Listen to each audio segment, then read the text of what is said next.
And then I moved to another state that was built on a freaking. Well, I guess wetlands is not really a swamp because swamps have the big tall trees and the wetlands have like medium sized foliage, but it feels like a swamp with the humidity and everything. So anyway, I just got a arugula to orbit. So I guess those fixes are working great. Hey, Respawn, you still here? Yeah, okay. Yeah, I thought you guys left me or whatever, man, because you both just went quiet at the same time, and I thought there was like this inside joke that I wasn't a part of. No. Okay. We'd never do that. Yeah, no, First of all, yeah, fine. you would. I'm pretty sure you have done it in the past at least once. So how far did you get with the show? Well, I read all of the Destiny news this week, and then I did a couple of things. It wasn't an official Respawn Roundup, but I found a couple of Twitter links that I put in there, and good. And I had a bit of a rant, but you know, it wasn't really a rant. It was more of like a, you know, this is wrong because of lament. Yes, there you go. More of a I'm angry because this, without actually screaming about it. So yeah. Did you include at least one trick, one tip, 2 builds, and a guide? No, that's his thing. Not about to step over your stuff. I mean, had you guys been gone any longer, then yeah, maybe. But no, it didn't get that in depth as of yet. Mostly me just being confused as to where you guys went and trying to waste time while you come back. The problem is I don't think it recorded. So I know you've been here for the week. We might have to just start this week's one and just skip over last week's. Okay. So shall we just roll the titles? Yeah, sure. Roll something. Yeah. Welcome to Two Titans and a Hunter, a Destiny 2 podcast. A show where we discuss tips, tricks, and tools to help all Guardians succeed and enjoy playing more. So, what makes us different, you may ask? Well, we're not streamers or YouTubers. We just have a passion for Destiny and are dedicated to keeping Guardians informed and up to date with all the latest Destiny 2 news and information and opinions. We encourage your questions and feedback. You can contact us either by email at twotitansandahunter@hotmail.com or on Twitter at twotitans_hunter. Now, on with the show. Welcome to Two Titans and a Hunter podcast, a show full of tips, tricks, and guides as to what I don't even know what our intro is. I'm just winging it. You don't need to do that bit. It's fine. Okay, That's pre-recorded. Oh, we have a pre-recorded one now. We've always had a pre-recorded one. Whenever you've managed to say it correctly or half correctly, I've managed to piece something together to make us sound I mean, reasonably. Realistically, we have tens and tens of these pre-recorded. Yeah, right. We have 90 something of them, I would say at this point, right? There's a few. Mm-hmm. There's a couple, 2 or 3.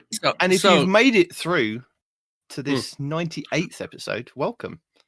I am Night Demon. Sup, Demon. To my left is the Hunter Master Race himself, Respawn. Sup. And on my right is Parody, a pink-panted Titan. Hello. Who is looking especially pink this week now that Iron Banana's coming back, right?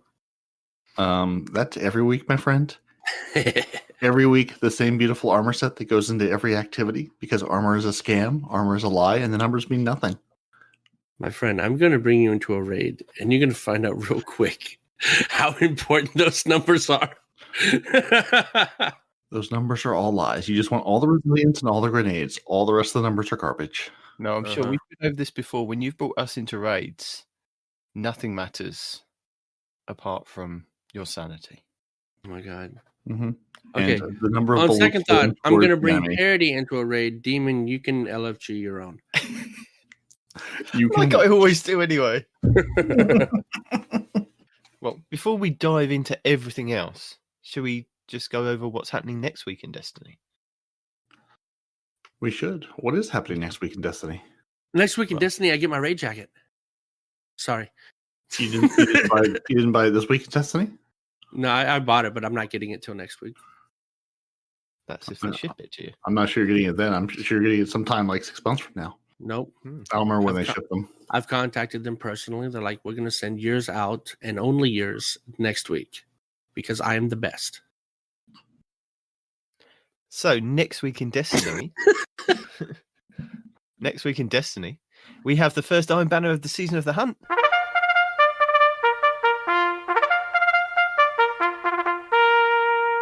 And along with that, you get bonus Valor. So just keep playing that. You'll get drops. You'll get Valor. Make sure that you reset your Valor when it tells you to reset your Valor. And you can do that while still playing in the playlist. And if you do not like Iron Banner and you don't like the power-enabled part of it, you can ship yourself over to Mayhem, which is also coming back to the Crucible. Again, they don't mention it, but that's going to have bonus Valor. And you can defeat Prothean in the Inverted Spire at Nightfall, the Ordeal Strike over on Nessus. So I kind of think Lord Shax was a little jealous this week that Salazar brought Iron Banner, and he's like, well, if you're bringing Iron Banner, screw it, I'll bring Mayhem back.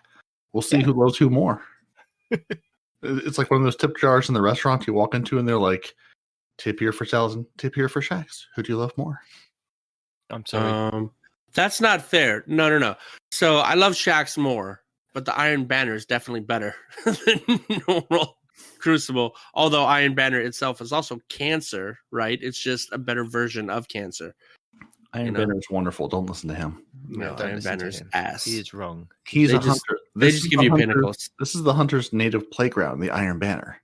Yes, but he's not a native hunter. He doesn't like their playground. That is true. He is the secret warlock. Yeah. Oh goodness. The gauntlets and the thorn are really good though. If you haven't tried it. Anyway, moving on. So Iron Banner's here, Mayhem is here. Both give you double valor. Huzzah! Also, worth noting, the Iron Banner also gives you 4 pinnacles if you do the bounties. So, yes. And something that I'm not sure that they mentioned in the TWAB about the Iron Banner this week. If you remember, this is going to be the first Iron Banner of this new season, but this is going to be the first Iron Banner to have the solo playlist enabled. Remember, you were all excited about that a couple of months back. Yeah. And going, oh, is it coming? Like, no, that's with Season of the Hunt. Now it's Season of the Hunt, solo Iron Banner playlist. Yep. Oh, and I'm not going to be able to do it. Why I'm not? either going to be playing with you guys on Xbox in a team or on PC in a team. So, there's that. Well, I mean, that's there's an entire salt mine chat just for that, I hear, on PC. So you're good to go. There is. Also, Kittens is an amazing PvP player. He carries everybody on PC. Like I thought our Aussie brethren were good, and then I played with Kittens. Kittens is all like, "Oh no, we got this. No, Kittens, we don't got this. You got this, and you carry everybody on PC through all of their Crucible stuff, dude." Although, from what I've heard about the PC crew, that's not saying much. What's that? What I've heard about the PC crew being a good PvP player, that's a low bar to step over. Not taking anything away from Kittens. I'm sure Kittens is fantastic. Yeah, I'm just saying. Yeah, I mean, playing on PC, you definitely get good at Crucible, because when I jumped over to play Crucible with my son the other day, I realized I'm like now 10 times better on console, and I'm just like, this is crazy. It's like you guys are moving in slow motion on console. It's weird. But anyway, okay, what's next? Shall we move on to this week at Bungie for the 3rd of December, 2020? Yeah. Okay. Yeah. So this is the bit where you said before the show, you said, haven't I got the update for the next gen? I'm like, no, Respawn. It's coming this week. Yeah. So we got to tell the people about all the next gen stuff. Yes, we got to tell all the people. So many people. So do you both have next gen consoles? No, I still haven't been able to get it. Yes, I have. Did you buy one from France? I hear you have to buy one from France. That's the way to do it. Yes. France uses different...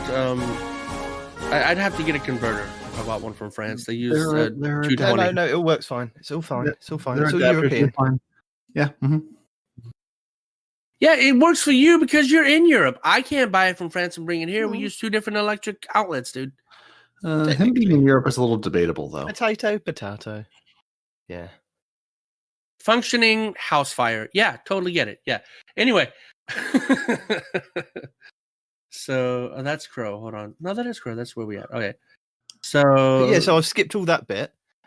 We're just going to talk about the next gen stuff as we jump. Straight to that. No, that's the first thing. Next gen. Bam. See, we prepare for next gen. That is the Yes. first topic. You see, you didn't skip over nothing. But We do apparently, prepare it. They sent a dinosaur to space. Huh? What? That's the first step of next gen preparation is sending a dinosaur into space. okay, You guys clearly haven't read the TWAP. we have. But I'm skipping over that bit because I want to tell people about the new stuff. Market Respawn. I think it only took us 97 weeks or so to break him to the point where he would skip over things to go further down the TWAP and not go top to bottom strictly. We're going 97 back. weeks. That ain't bad, man. We're going back. That ain't bad. We still need to tell people about the stuff. No, I understand we're going back, but there was a time where this would be unacceptable. We would have to go top to bottom no matter what. Mhm. You would scold us Right, for jumping ahead. We are going back to that. We don't see now that you've done that to me. That's it. We're going back to the old ways next week.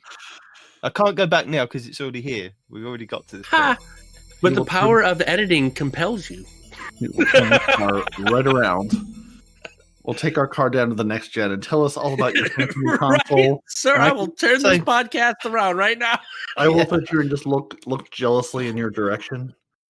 Just But like wait, C14 looks at Osiris and goes, "Oh, next gen console, that must be nice." yes. Yep. So next gen is arriving on Tuesday with the reset, and we get all the frames, all the resolutions. Apart from when we go into Crucible, we go back to, I'm guessing it's going to be 1080, but that doesn't matter because I'm playing at 1080 at the moment in 30 frames per second. So it's going to be 1080 and 120 frames per second. So Only for Crucible, though. yes, that's if you've got that, 120 hertz available on your TV. Yeah. Then yes, but I'm guessing you can it'll still do 60 frames 4K if you haven't, and that'd be good. Yeah. Yeah. For everything else, it's going to be 60 frames 4K if you have the capability, but only in Crucible are you going to get the 120, which is weird, but whatever. Now, it does say for supported platforms, the 120 hertz Crucible requires your display. When enabled in D2, switches to 120, lower resolution, and lower some of the advanced graphics settings when entering Crucible match. All other modes retain their 4K 60 frames per second. So yeah, what you just said. Sorry. Carry on. Right. So for you console players that have never played on PC, right? Don't crank your Xbox up to 120 frames and your monitor is only 60, right? Because if you don't know this already, if your frames are higher than your resolution or frame rate, if you set your settings, that's not a thing that you can do. Yeah, what do you mean? It won't let you. It won't let you. It's an automatic thing, so don't worry about that. Yeah, it's not like PC. It's not as fiddly. If the TV says yes, then it'll automatically do it. If the TV says no, it won't do it. Yeah. The Xbox won't let you set it to what it can't support. Okay. I don't know if that was going to be one of the new settings they let you do or whatever. Okay, I got you. When the update 3.0.1 releases on December 8th, the next-gen consoles for Xbox Series X and S and PlayStation 5 will need to download the full game again. So this is regardless of whether you've been playing Destiny 2 since Beyond Light launched. This does not affect Xbox One and PlayStation 4 or Steam users. Preload will not be available for this patch, so you've just got to wait until they click the button to say yes. Parody will go over when that happens later on. So we just wanted to quickly go over what you're to expect if you have got an X or an S. So the patch size download for the Series X and S is 70 gigabytes. PlayStation 5 is 67 gigabytes. One is going to be 2.35, so that will enable you to play with the new series guys. And the PlayStation 4 is going to be 2.09 gigabytes, and that will enable you to play with other PlayStation 5s.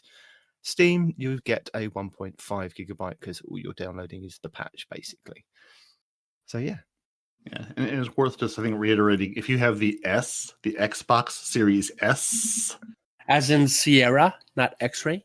As in your Crucible support will not be 120 hertz, so don't look for that setting. Doesn't care if your TV has it, it's not going to work. No, unfortunately. So now we can return to the top of the TWAB again. All right. So apparently we're going into space. So they give us a few numbers this week, don't they? Of the day one launch unique stats for raid clears. Did I break out? Is that why you're laughing? Yeah. Sure is. Every time. Never gets old.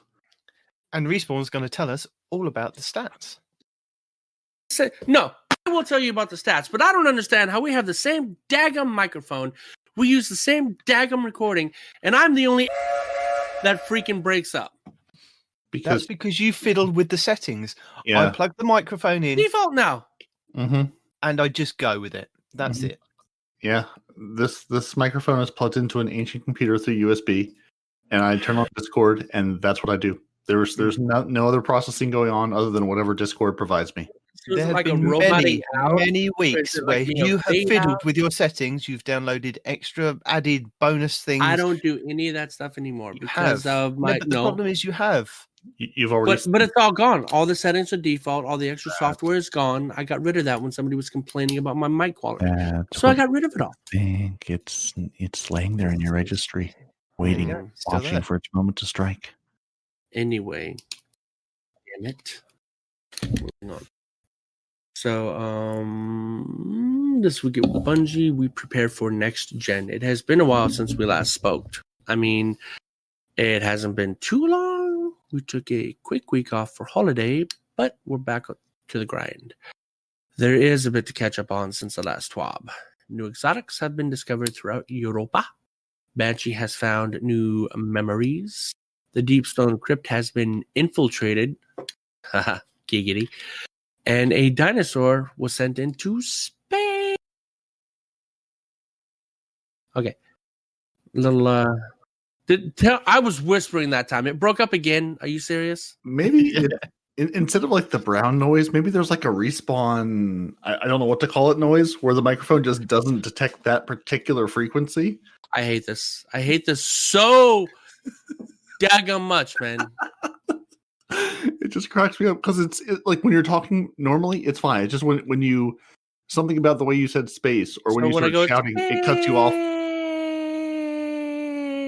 It cuts me off. No, that was fine. That time, perfectly fine. You gotta be times prior, wrong. I don't know why. Just go with it. The people understand. The people love it. Go with it. It's amazing and hilarious. Keep going. It's a feature. Funny. No, it's a feature. It's a bug. This is 100% a bug, and I hate it.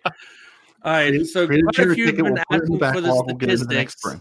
You know, I was trying to make a joke about space and freaking Portal, right? When your boy goes to space and he's just like, space, you know, trying to make it funny for those people that are multicultural and have played Portal. But no, can't even enjoy the jokes. Microphone. Just tell people about the stuff. Fine. Quite a few of you have been asking about raid statistics. It's always fun seeing how many players took on the challenge for a completion during the first week. We dug through our database and found out some stats to share, and we are happily surprised by how many of you have completed your first ever jacket quest. Okay, day one stats. Last Wish, 4 people finished. Garden of Salvation, 551 people. Unique clears. Yeah, unique clears. 4 people. Sorry, unique 4 teams. My bad. 4 unique raid activity clears. 4 teams cleared Last Wish. 551 cleared Garden of Salvation. 29,814 cleared Deep Stone Crypt. Shut up, YouTubers! If they cleared it, they deserve the freaking banner. Shut up. What you've got to consider. Sorry, Parody, go on. No. I was just to say, I just love that there were 4 completions of Last Wish. 4. Yeah. Just crack me up. 29,814, 551, and then 4. It gets better. Hold on, these numbers get bigger. Yeah, but when you actually go back and think about it, I know this is probably boring for people that are new to Destiny and are not really interested in this, but when you go back and think about Forsaken, it was a brand new kind of, it was like Destiny 2.1, wasn't it? It was them reinventing Destiny over again, and I believe there was quite a jump from where we were in Light and what we had to then do to actually get to the power level that was required for the raid. And the raid launched 3 days later. There wasn't, I don't believe there was a contest mode at that time, but what they had done is they'd made the encounters very tricky. I think they tried to incorporate a lot of aspects of the original raid. So there was a lot more puzzle solving going on, and there was a lot more fighting and DPS stuff. And, once it's figured out, it's figured out.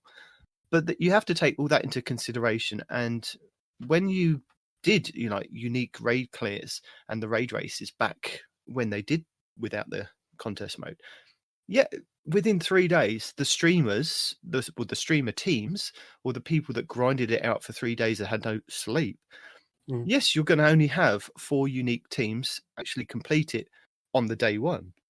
Now, after that, I'm sure there was more people that completed it after they saw the videos and things. But then we had Garden of Salvation, which again, I don't believe it was a 3-day thing, was it? I think there was... Before the raid came out? Yeah. Yeah, because no, it was like you had a week to get up on bounties and whatnot before the raid came out. Yeah, I believe it was a little bit longer than Last Wish, because even Parody and I and you attempted it on the first day, didn't we? Right. We did a live thing for the podcast, recording for it. So even us were able to get to a reasonable level to actually enter that and give it a go and have a bit of fun. But what was nice about the Deep Stone Crypt is they've taken all the feedback over the years of people saying, we want at least a week so that we can actually get to the required light level. We'd like, without having to kind of kill ourselves to get to that level. And possibly, could you please make it on a weekend when most of us that work full time can actually get into it and spend some time doing it? And they've made that happen. So yes, you're going to have a lot more people uniquely be able to clear it. And especially since you have, the top teams getting through it in 6 hours, you then have another 18 hours of that day once they've put out their videos or people have watched their streams to see how they've done the encounters.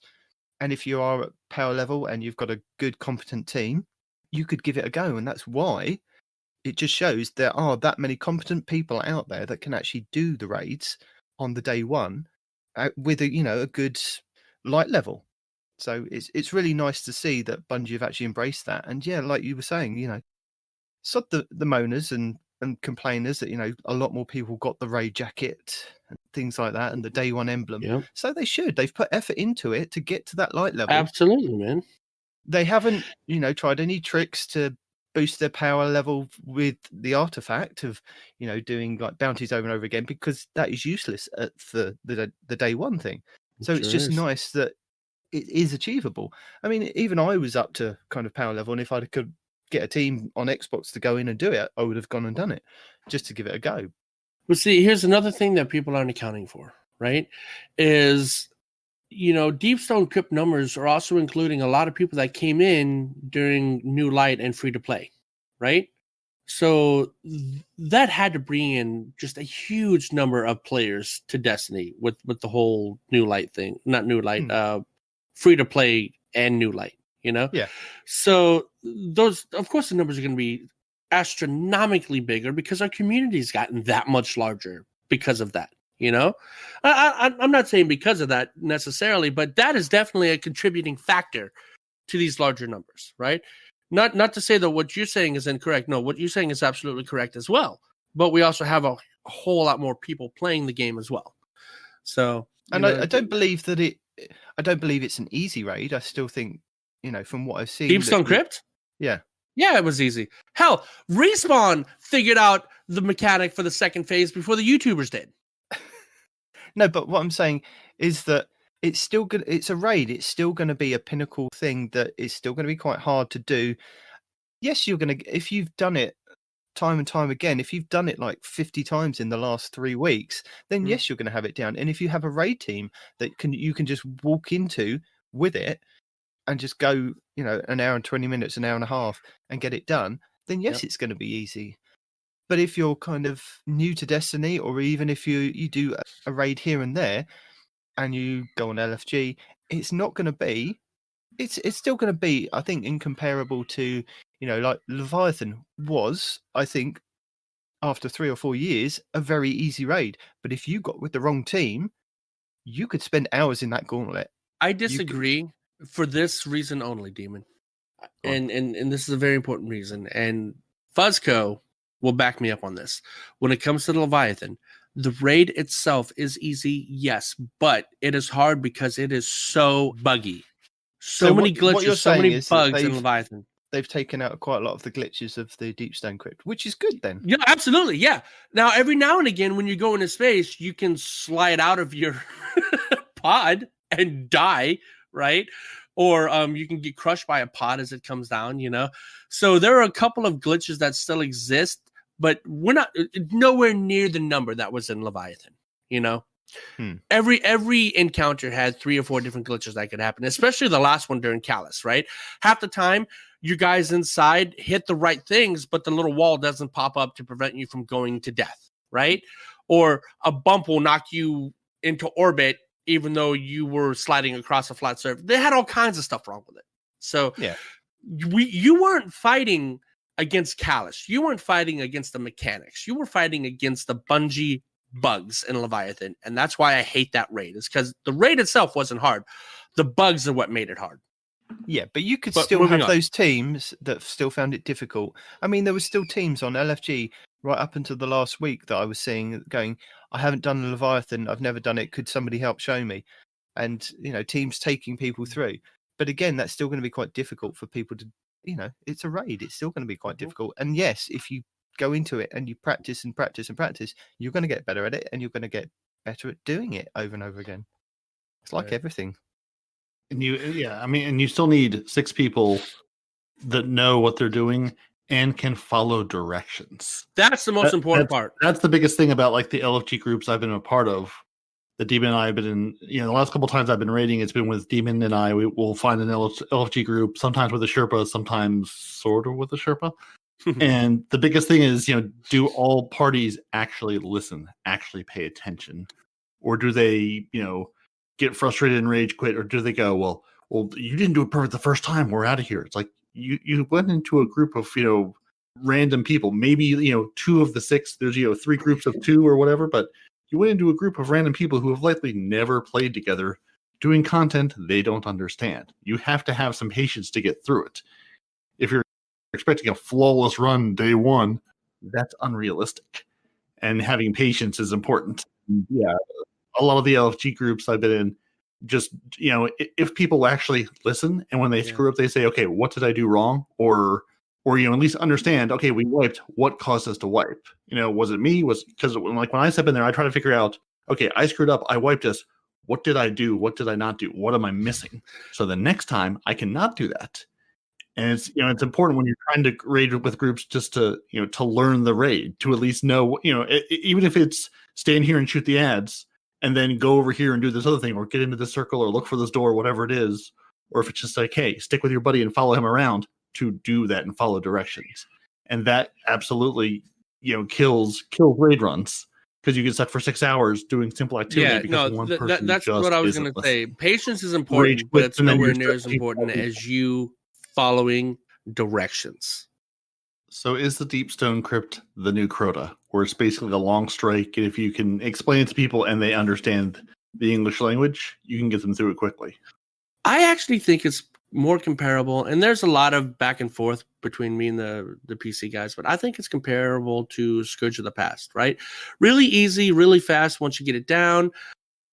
Mechanic-wise, it can be a pain if you don't do what you need to do, right? It is very mechanic heavy. Yeah. So you need to know your part. You need to know what to do. Yeah, it's not quite a Crota, not quite a get in my backpack and I'll take you across, but get in my backpack, kill those people over there, and we'll take you across. Yeah. So you know how Scourge of the Past works, right? If you had Scourge of the Past, but you added the buff transfer from the giant Cabal one. It's good that he's Crown of Sorrow. He thinks I've ever done the Scourge of the Past all the way through. You've done Crown of Sorrow. No, pay attention. You've done Crown of Sorrow. Yeah. So if you took Scourge of the Past and then you added the buff swap mechanic from Crown of Sorrow, it's like that, right? So there's a lot of buff passing between each other. Okay. Very mechanic heavy. But once you got it, you got it. You know, it's easy at that point. Yeah. Well, yeah. Assuming you're talking to someone whose mic doesn't cut out halfway through when you're trying to talk about who has which buff or what you need to kill where or where you need to go. Mic is very important in these encounters, okay? Because the communication is key, right? Especially like during the second phase, which is arguably the hardest phase in this whole raid and probably the worst mechanic-wise out of all the raids. This is me and Fuzzgo's personal opinion. Other people have different opinions, but the second encounter of this raid is the worst when it comes to all the moving parts, right? Especially if you have the scanner buff, right? You don't need to know what it does now. I'm not going to get into it. I'll explain it to you later. But the guys that have the scanner buff have to pass it up and down and up and down and up and down and up and down and up and down and up and down, right? And if they don't pass the scanner buff, whole team wipe. Because the scanner buff is used to identify a boss that we have to kill, because there are 4 identical bosses on each floor. And either you roll the dice and get lucky, 1 out of 4 ain't bad, right? Or you just have the scanner buff. But either way, if you don't have the scanner buff, you're pretty likely your team is going to die. It's very important. And the fact that the people have to remember, holy crap, we've done our damage phase. I need to send it down because now they're going into their damage phase and they have no clue who to hit, kind of thing, right? So, and that's where the space elevator comes into effect, I'm assuming. Dude, I've been in that space elevator at least 1,000 times and it never gets old. I love going to space. I really do. I feel like a kid. They're like, and Fuzz doesn't even ask me anymore. He goes, all right, what does everybody want to do? Respawn, we know you're going to space. Shut up. It's just like, hell yeah, I am, dude. Maybe we should have put spoilers at the beginning of this. There's nothing to spoil. You just get a space ride, man.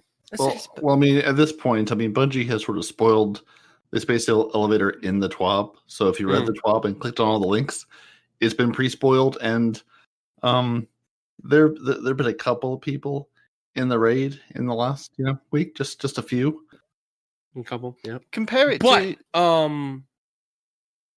oh god, you said something that sparked. Oh yeah, I derailed you. In this rail, damn it! In this raid, I've learned, the wombo combo of the warlock gauntlets and the Yep. Okay, so don't use that combo in the second phase, right? Because they have the 4 bosses, and if you damage the wrong one, it wipes the entire party. Well, that poison hangs out for a lot longer than you think it does. So when things are up there dying and the boss gets poisoned and it says immune, but then damage phase starts, he's not immune anymore. So it wipes teams. Don't use poison in the second Great encounter. tip from our number 1 warlock resident there. Pro tip. Anyway, but if you compare like the raid, like the Crota raid, the Dark Below. Not compare. Say take the Dark Below, the Crota raid. Now that was a very simple raid to get through, and if you had the right team, you could get through it in like 15-20 minutes. Mm-hmm. But believe me, I have sat with a team, frozen team, at Crota for over 2 hours. Now, there wasn't anything wrong with the communication. There wasn't anything wrong with the understanding. It's the clan, dude. It was the people, yes. And it was that, look, it's fun. It was fun. I'm not bashing my clan for the fun. It was fun, just like laughing and because we were joking over and over again. We were spending time with each other, and then there was a raid happening. Is what it was. We weren't there to do a raid. We were there to hang out, and then no. I was there to help them with the raid. I was there to help them with the raid. No, we were just hanging out. They trapped me, and that was it. Also, don't use explosives. But what I'm saying is that raids are still going to be difficult for a majority amount of people.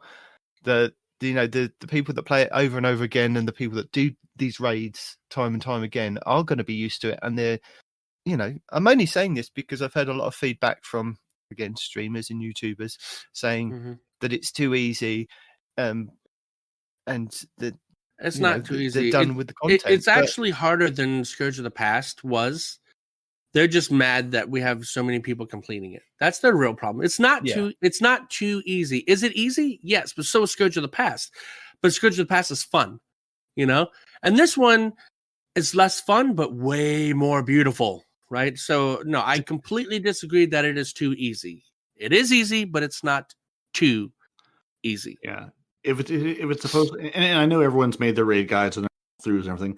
If it's so easy, then, show me. Explain to me new strats. Explain to me new ways to do it. If it's that easy and you can. No. I mean, all these YouTubers. If you're, it's too easy. This content's too easy. Well, then make some good content around that. Yeah. And everyone does their whole 2-man clears, 1-man clears, 1 man with a Rock Band controller clears. If it's too easy, then okay, well then go do something else. Find another challenge.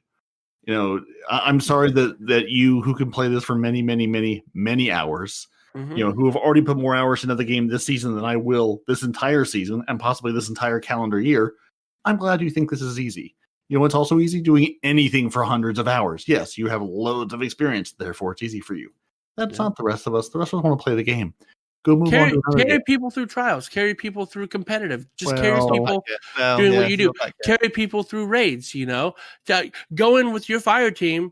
Oh, no. You go in by yourself as a Sherpa and teach 5 new people how to do it on stream, and then stream it so everybody else can see it too. Instead of going in with your raid team that everybody knows all the mechanics and it just streamlines and half the people are like, "What the hell just happened?" No, freaking Sherpa teams through there. Right? Teach them as you're teaching the people watching. I mean, as an example, you went in with your raid team that you have done many a raid with on PC for the last year or 2 year and a half, I'd say. And you've got a good team of people that actually, can communicate with each other. You know what each other's abilities are, and you weren't able to get through it on day one. See, about that, we got to the final boss day one. We just couldn't complete him before the 24-hour mark. And the reason being is because phase 2 kept us for 8 hours. The thing that I figured out how to do first before the YouTubers, we figured out how to do it. But doing it with the light level that we had was difficult. Yeah. And that kept us for 8 hours. And then especially since when we hit that part, it was already well after midnight, right? So, I mean, it is what it is, Yeah. But we did make it to the final boss. We did make it to final boss damage phase twice. We just couldn't kill the effort before the 24-hour mark. So for us, that was a victory. For Fuzzco, it broke his heart that we got that far and couldn't get the 24-hour thing. But I say we made it, right? Yeah. We made it. We got to damage phase. We got the boss almost dead. But at the very end, we just didn't have the light to do what we needed to do. Yeah. It's super frustrating to know what you have to do to have the mechanic down, and then either just not be able to execute it for whatever reason, or if you had a little more this, a little more that, if you were 2 points higher, if you were whatever, you're so close. Yeah, I mean, had we known that slug shotguns were going to be so powerful against the boss raid day, right? Yeah, no, we'd have brought in our slug shotguns, but we didn't have that knowledge. We just knew how to do the mechanic, but we didn't have the damage. We didn't have the light. We were using auto rifles and freaking swords and whatever, right, for boss damage. So it was what it was. We used what we had, but we just couldn't get the damage out because we didn't know slug shotguns and snipers were the way to go. Yeah, So Bungie do provide you with a few more numbers if you want to go and look at those of total deaths and kills and hours played. It is in the TWAB. We won't go through it because that involves me reading numbers, and I don't like reading the numbers. You're a liar, sir. I do not like reading. I get confused with numbers. Once there's more zeros at the end. Yeah. He enjoys reading them. It's just the competency of reading them. Yeah, I was going to say. So we'll move on to. You also can't read. We'll move on to Lightkeepers. So just to give you an update, the Bungie's Games to Give is carrying on for the next couple of days. I think it was until the 13th, wasn't it, guys? So this is their Lightkeepers, and every time that they pass a milestone, they unlock something for the community, and you've got to get. I don't know if we've actually hit the. I think we were at 600K 2 days ago, so we have to be at 750 now. I think they're revealing what the Hunter Universal Ornament concept art. Yeah, that's it. The Universal Ornament concept art for the Hunters for the Dawning, which, as a reminder, will be coming up the week after Iron Banner. So you've got that to look forward to. Oh, it has been revealed. Those hunters, them hunters are thick. That is a beefy hunter. They're building the hunter in the Dawning to be a Titan with powerful thighs. What the hell?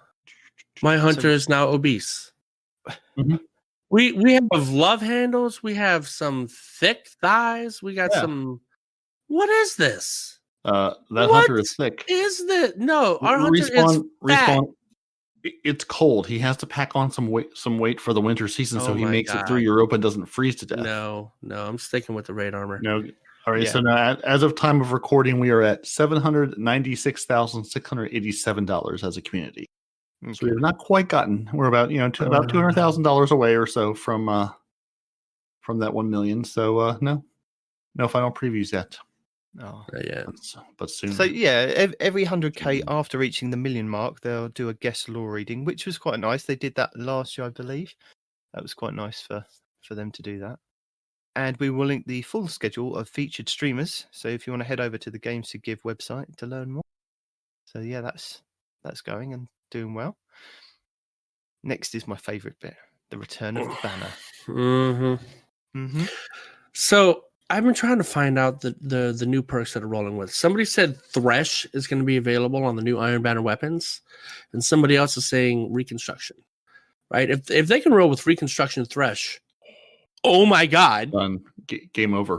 Why are we doing anything else? Right? Not only will I have a single armor set, I will have a single weapon. Alarm bell.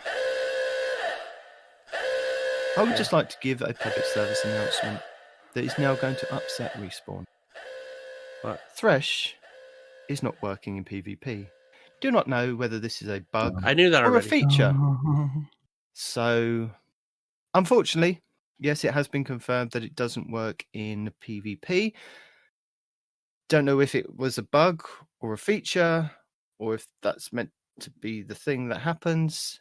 Fallout spent many a time working out, many hours. Sure. There is a video which I will link for his findings, because some of it's interesting about how much his Thresh helps in PvE. But yes, it helps a lot. Whew. Anyway, sorry, but it does help a lot, right? Especially if you use your mods, right? So let's say you like to use a shotgun a lot, like I do. So I have multi-kills with a shotgun, empowers me with light. I have picking up orbs of power, empower me with light.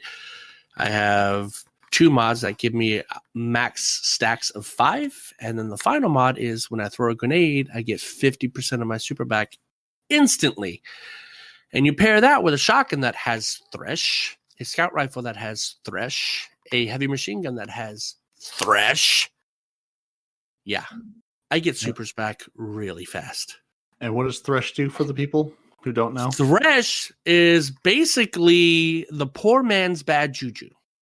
So it doesn't give you as much super as the bad juju, and it doesn't stack super gains like the bad juju does. But it does give you more super per kill than just killing an ad with the weapon alone does. Right? So more super per kill. There you go. So kill people, get super energy. I like it. Oh, yeah. Dude, especially on the auto rifle. If you haven't farmed the auto rifle on Europa yet, you need to. That thing eats face, because that can roll with subsistence and Thresh.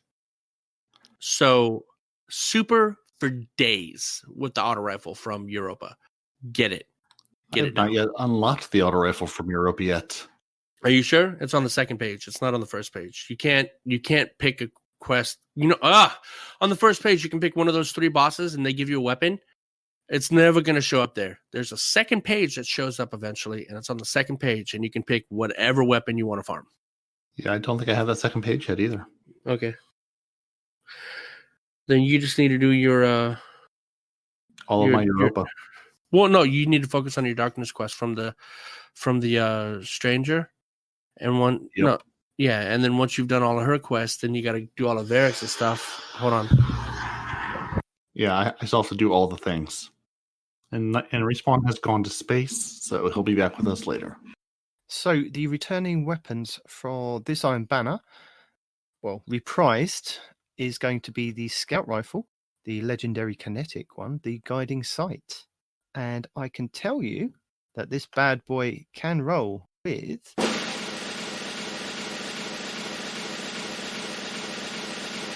Vorpal Weapon, Iron Grip, so that increases the stability plus 20, but the reload speed is minus 40.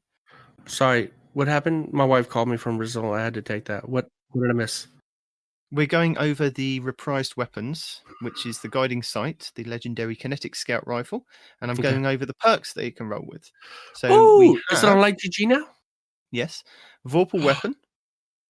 We have Iron Grip, which is plus 20 to stability, minus 40 to reload speed. Zen Moment, causing damage with this weapon increases the stability. Iron Gaze, so that is minus 40 to range, but plus 20 to aim assist. It can also roll with One for All, so hitting 3 separate targets increases damage for a moderate duration. And Osmosis. So Osmosis is using your grenade ability, changes this weapon's damage type to match your light-based subclass until you stow it. So that's in the final perk pool. Then we have Rapid Hit. So Rapid Precision hits temporarily increase the stability and reload speed. You have Quick Draw. Again, this weapon can be drawn in unbelievably quickly. You have Hipfire Grip. Increases accuracy and stability and precision hits when targeting from the hip. You can have Slide Shot. Sliding partially reloads this weapon's magazine and temporarily boosts the range and stability. It has Surplus, so increases handling, reload speed, and stability for each fully charged ability. And it has Ambitious Assassin, so overflows the magazine based on the number of rapid kills before reloading. So those are the main ones for that one. And then the other weapon is the hand cannon. Before you move on to that, where the hell are you reading this from? Because neither one of these are on Light GG. See, you need to know where to look, don't you, my friend? Well, I just asked you if it was on Light GG. You said yes, and you lied. Yes. So where are you reading I it from? didn't. I'm reading these from light.gg. Okay. Kinetic weapon, scout rifle. Type There's in only 2, and neither one of them guide there. sight. Guide sight. Okay. And the other reprise weapon for the Iron Banner set is the Steady Hand cannon. Nothing. And let's have a look at the perks for this one.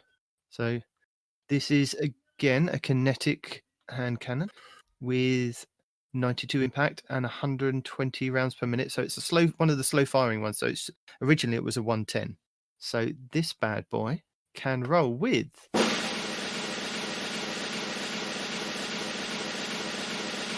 Swashbuckler. So this weapon gains increased damage from melee kills and kills with this weapon. Wellsprung. Kills with this weapon generate ability energy. This energy is divided between your uncharged abilities. Mulligan. Missing a shot has a chance to return ammo directly to the magazine. Snapshot sights. So faster times to aim down sights. It also has Iron Grip. So again, this improves your stability at the cost of reload speed. So stability is plus 20. And it has Iron Gaze, which is massively improves the weapon's target acquisition at the cost of range. So you don't really want Iron Gaze on that bad boy. It can roll with Quick Draw and Snapshot, so that's good. It also can roll with Outlaw. Precision kills greatly decrease reload times. Slide Shot, so sliding partially reloads the magazine and temporarily boosts range and stability. You have Killing Wind, so final blows grant increased mobility, weapon range, and handling for a short time, so that's a good one. PvP. Zen Moment, causing damage with this weapon increases its stability. And Moving Target, so increases movement speed and target acquisition when moving while aiming down sights. Now, everything that you've just said, you need to delete because you just read the roles from the last season of these weapons. These weapons are supposed to have new roles for this season, including the new perks, which neither one of these have. Which is why I said Wellsprung and why I've said Killing Wind, which are included in the new perk pool. So I don't know why I have to read it again. Because Stop looking at last ones. I'm looking at both of them, and I still didn't find it right for you. These are the reprised weapons. We're also getting a reprised set of Iron Banner armor, which is I can't remember where it is. The Iron Will armor set is making its return. I can't remember what season that was from. But yeah, this isn't the one that makes you look like the seashells. This isn't the one that you like, is it, Parody? You've already got that one back. No, this is the one that I like. It reminds me of the one with the seashells. I think I actually might be wearing this Iron Will armor set, but I'm looking like a samurai because that was by far the best armor set. I can't remember which shader that was. That makes you look like a samurai with Ginsu knives. I like this one because it's plainer. So for any new players, it's very sleek and very shiny. If you put oiled algae on this armor, nobody will be able to see you. So for any new light players out there or anybody new to Destiny, this is one of Destiny's premium events that happens roughly every month around the same time. So Iron Banner it's a limited time event. It's 6v6 Crucible, and it has power-enabled combat. So unlike normal Crucible, where you can just go in and just have any old weapon, any blue weapon, green weapon if you're new to Destiny, if that light level is low, or you're a low if you're a low light level, going up against these people that have been playing it for quite a few weeks now that are 1260, you may get a bit out of your comfort zone, let's say. Destroyed. The word he's looking for is destroyed. And I don't mean that in we're good PvP players. In that light level, it makes a difference. It makes a big difference. And if you walk into Iron Banner thinking it'll be like the rest of PvP, which is iffy at best right now, it'll be worse. It'll be a lot worse. You will have nerf bullets, actual nerf bullets that they hand you. Now they did say, I think in a previous patch, that previous Iron Banners that had happened before Beyond Light, there had been some iffy things going along with the artifact. Now the artifact has always had its power disabled for Iron Banner, but there have been a few instances where suddenly it will turn on for a player in that lobby and they will just be gods among men. And they did say player. They did say that they have fixed that. So I just wanted to make sure that everybody is aware that artifact power is disabled. So it's whatever you are before your artifact is going to be. So similar to Control, there are 3 zones on the map for your team to capture. The more zones you hold, the more points you get when defeating Guardians. If your team is brave enough to capture all 3 zones, the opposing team will be locked out of capturing their zones for a short duration. I think it's like about 20 seconds, isn't it? Where the other team will basically go on the hunt. And if they've captured all 3 zones, that means you better hide or you better have a super to just take out whoever's running at you, because you just don't want them to have more points. So once that happens, you can the time will you won't be able to go and capture a zone. So there's no point in hanging around a zone unless it's pretty clear. Once that's up, you can then go and capture the zone and claim it for your team again, and start all over again until the game ends. And that's where you will find Night Demon all week long. Mm-hmm. Oh yes, all week. You might dip a toe into Mayhem, but you'll mostly be an Iron Banner. No mayhem. No mayhem. No mayhem. Why not mayhem? Mayhem's beautiful. Mayhem's lovely. Because Iron Banner's here. Yeah. We forsake everything else that has come before, everything that can increase our power level. We go Iron Banner. And as Respawn said at the top of the show, there are 4 bounties that you can collect from Lord Saladin, who props himself up in the tower with a big metal shield. If you walk up the steps above where Shaxx is, you can pick those up and grind through those, and they will give you pinnacle gear, or they have done pinnacle gear in the past, and they will be random drops of something higher power level. And give you a chance at getting some of the new stuff and some of the old stuff with higher power level. And the Iron Banner armor does come with higher stat rolls for the armor, so you could get like 60 plus armor, which helps with building your sets to do different things. And also, as a reminder, I think we did say at the top of the show, the Iron Banner solo playlist will be available this season. So that's something to kind of jump into if you're a solo player. It will just be 12 solo players just massing into teams and chaos. Although, Crucible is chaos at the moment, it will just be 12 people just running in all different directions, no communication whatsoever. Yeah. So great fun. Better than going up against you're less likely to get train run over by a train, right? If you're in single player than you are if you're going into normal mode as a single player, because there's going to be a lot of people in teams, and it's going to be you and your itty bitty self with a bunch of people you don't know just getting completely demolished by a team of, YouTubers. Likely you'll still be getting demolished because that one person in the lobby getting 40 kills is still going to all of you, but at least you stand more of a chance this way. Right. I think Bungie missed an opportunity, right? So they need to have both Saladin and Shax commenting on the Iron Banner, right? But not just at you. Like, they should have conversations with each other. Like, how when you lose and Saladin's like, there will be others. And then Shax goes in, what are you talking about?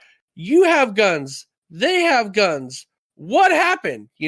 Just those voice lines going back and forth at each other while commenting on what you're doing, right? I mean, that's a very good idea. That would be amazing. But I can't afford the silver to get them to record those lines. That's true.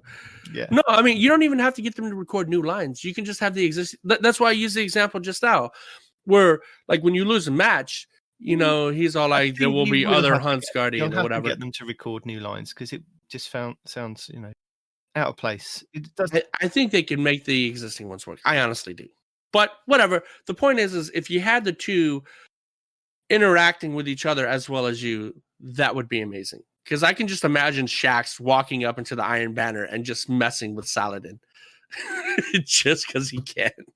I mean, and honestly, at this point, Save 14 has nothing better to do with his time. He should come and join him too in the booth. Absolutely. Save 14 should be officiating this too. He'd be like, hey guys, how's it going? Yeah, we're paying you to stand around in the tower. You might as well do something, mate. Jesus, yeah. Oh my God, I completely forgot about him. Have him comment mayhem. And talking about people just sitting around not actually contributing too much Shut up. to the show. Don't say it. Don't say it. I'm going to hand the show over to Parody because he hasn't said that much this show. It's his turn. His turn to do the talking. I was informed we were giving this all to the Aussies and they were going to take over. And now we're back this week and I don't know what happened. No, we're not on the Aussie time now. It's all down to you and it's all in the patch notes apparently. Dun, dun, dun, dun. There's no patch notes. We fixed everything. Everything's great. Said Bungie never. Mm-hmm. You sound like Han Solo on the Death Star. They're like, listen, we've given you new consoles. We're going to give you this update. I guess, you're going to have to update. Download What's your operating number? 12. Actually, no, that's a lie. It's 999. It's always 999. Because that's all the bullets I have to shoot. So we've got Destiny's update 3.0.1, which we talked about a little bit earlier, where if you have a new console, it's a big update. So you're going to need to set some time aside, make sure your bandwidth caps are in order, and you're going to need to re-download all of Destiny again for your shiny new console with your shiny new bits and bytes. For the rest of us, though, who don't have shiny new consoles, blow the dust off it, give it some love, buy it something new to sit on so it can feel better about itself. What we are going to get back, though, is the dungeon, the Prophecy Dungeon. They told us it would come back once they, made some tweaks, added some chads, put some more bugs into it. So they're bringing the Prophecy Dungeon back. That comes back December 8th, along with the new console frames and sliders and all that good stuff. So this is an in-game activity free to all players. It will give you powerful rewards from each checkpoint once per week. And you can complete the dungeon once a week to receive a Pinnacle-powered reward. And the previously featured weapons and armor rewards are once again be available. So you've been waiting for the dungeon to come back. You didn't quite get through it last season. It'll be back now, so you can go enjoy it now with more frames and a bigger field of view, so you can watch the ogre absolutely melt you in a wider field of view now. So for people that are new to Beyond Light and Destiny, what is a dungeon specifically? A harder strike. It's sort of, I won't say halfway, it's sort of between a strike and a raid. It's a 3-person activity you can go into, and you can get pinnacle rewards and powerful rewards. It does not involve, getting a full team together. They're generally not, there's some mechanic to them, but it's not anything super crazy. It doesn't really rely on a lot of teamwork. It's something you could very much go through and sort of have your buddy carry you through it and get the rewards from it. That's been largely my experience, or going with Respawn and watch him run ahead and then go, I don't know where we're going, but at some point it'll pull me forward, and at some point it does. Yeah, so these are things that you can possibly solo if you wanted to, and there are achievements and triumphs that kind of set aside for people that want to bash their head repeatedly against the wall. Yes. So 2 things I said while my mic was muted, because I'm a dumbass, Yeah. is number 1, sometimes Parody comes out with absolute gold. Like you knocked me out of my chair when you said back with more frames, more bugs. More... Oh no, they've added more frames, more bugs. Oh, dude, that was gold. Anyway, but no, I was also saying that you missed out the very important part of the dungeons. Also give you a guaranteed masterworked pinnacle armor drop. No, that was the previous dungeon. This one's not doing the same thing. Yeah, I've run this dungeon a number of times, and I don't remember. Maybe I just deleted them every time, but I don't feel like I have. Yeah, no. That's the one on the moon that you're talking Yeah. about. This is the prophecy dungeon. Oh, actually, no. Prophecy. Actually, I never have been through all the way. I take it back, so I wouldn't know. No, I've only been to the final boss of this, and try to bug our way through it when you could infinitely block using the Ruinous Effigy ball with the the type that I've now forgotten. Severance Strongholds. Thank you. Yeah, had a good blue and pan one night with that, but yeah, I've never actually been through the prophecy dungeon. Never seen anything but the main boss on it. In that first room, when I loaded into it, oh yeah, PSA: if they bring it back in the same point, oh, this one, okay, near the Drifter, don't go to the prophecy dungeon thinking you're going to see the Drifter. It's not the same place. There are some very angry people there who want to speak with you. You'll be very confused for a minute until you realize what you've done. So the way into the prophecy dungeon, there will be a little dungeon icon on the tower. That's the place they've decided to put it. And Parody has many a times visited the Drifter, wandering through a dungeon, and then realised the Drifter's not in the dungeon. He's not. It's very confusing. You make that left, you should have made that right. It doesn't go well. So with the dungeons, you can get like powerful rewards, as Parody said, from each checkpoint once per week. And the pinnacle powerful reward, which means once you've got to 1250, those are the things that you want to kind of get as the pinnacle power rewards. But what they don't tell you in the TWAB is that it is a farmable activity. So you can repeatedly play it over and over again to get different rolls of the weapons and the armor. And again, because it's a pinnacle activity, it has a chance of dropping high stat rolled armor for endgame activities. And once you unlock an armor piece or a weapon from doing the dungeon, it is then available in your loot pool. So say you only get the shotgun to drop the first week, or that's the only thing in your loot pool from completing the dungeon that week, you could then go back into the dungeon for the whole week and have a chance at getting different rolls on just the shotgun, because that's the only thing in your loot pool from that week. And as you complete more and more prophecies over the coming weeks, you get more items to drop, more armor to drop, more weapons to drop that are then in your loot pool, to then it kind of filters down to that's what's available. But the first couple of times, the weapons and armor that you get are the only things that you can then farm for that week. So, and then you'll have all sorts of things in your loot pool you don't care about and just have to delete every single time. I mean, no, acquire them and love them. Yeah. Well, some of them are really good rolls, but yeah, you're right. I was thinking of the wrong dungeon. This one doesn't give you the guaranteed masterwork, which they should bring back, honestly. Well, you sound really upset about that. So, Parody, why don't you make him a very happy little... I want to be a happy boy.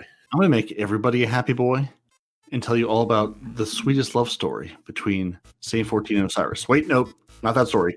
I have a better story. Shax and Marasov? Yes. Nice. But also, in addition to that, the Destiny Companion app, that little app you've had on your phone that sometimes people want to join your plan for some reason. Here it and comes. You're like, okay, I guess. And then people This join is the official right. Destiny. Yeah, the Destiny Companion app, the one that sits on your phone that has a little Destiny icon that people join your clan and then they try to talk at, and every 6 months you have to say, oh, hey, nobody actually pays attention to this. Say the thing. This app, it will now allow you Yes. bounties Yes. from your telephone. Yo! Whether you're online, whether you're offline, in the tower, in orbit, not even near your Xbox, if you've traveled thousands of miles away from your Xbox in the desert and you have a cell signal, you can pick up bounties in the game. You no longer have to turn your Xbox on, load into the game, load into the tower, run around to 15 people.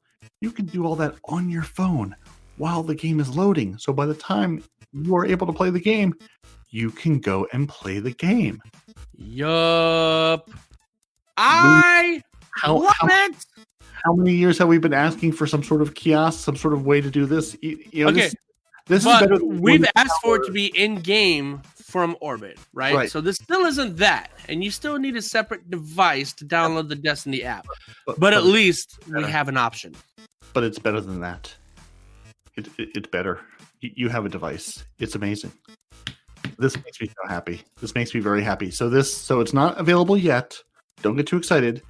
There will be a companion app update, which is planned for December 8th. Again, same day that all this other stuff gets released. So on Tuesday, as you're listening to this podcast, go to your Google Play Store, your Apple Store, Apple if they decide to, accept the app. Yeah, it's on their time frame. Go to the App Store, update your app. You can stay tuned to Bungie Help on Twitter, @Bungie Help, and they will tell you exactly when the app is available and the update's available. Get it, use it, love it. And really, we could be done because we've just made everyone's life infinitely better. And by we, I mean Bungie. No, and by Bungie, you mean you because you're not done yet. Keep going. There is a caveat to that, though. You won't be able to pick up bounties if you are in an activity. So if you are in the middle of a Crucible match and think, oh, damn, I forgot to pick up those Crucible bounties. You ain't going to be able to do it. You have to be offline, in orbit, or in the tower. You have to throw your match first, and then you can do it. It's funny because it's true. Leave the match, go to orbit immediately, be like, bye, suckers, and then you can pick up more bounties. You might as well just stay in the match, get the loot, and then leave. Finish that Iron Banner match first, make Night Demon happy, and then you can pick up. That is an important distinction. Yeah, you can't do it while you're in mid-activity. You can't sit there and go, oh, reset just happened. Let me pick up some new bounties while I'm in the middle of this match. So yeah, offline, orbit, tower. But yeah, just that will help my playtime where I don't have to then say, okay, I'm going to turn the game on. I'm going to run around for the first 5 or 10 minutes, picking up bounties, waiting for loading screens. And then I can start playing. I can just go into the activity I want to play because I'll already have the bounties. It's amazing.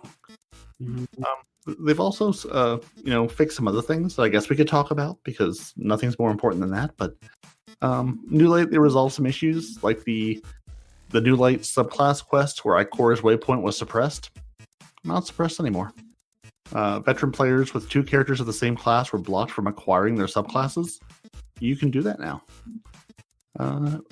Where if you're on the New Light Pursuit and it was not granting you any experience, now it's going to grant you experience. So likely you're done with it. So good for other people. And I hit spacebar and lost my place. There it is. And also, players who skipped the shotgun chest in the first mission did not receive any special ammo when the shotgun was granted. So don't skip your chests. Pick those chests up.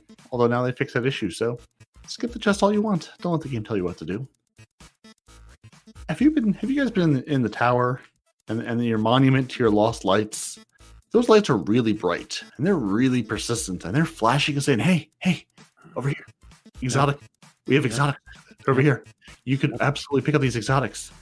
Well, if you've done that, it will now stop flashing at you. Because they fixed an issue where that waypoint will go away once you've picked up all the things you can pick up. Like your Luna's Howls and your Not Forgottens. And then put them lovingly in your vault to think about sometime later. Yeah, but we have to pick it up, though. I don't want the Teraba.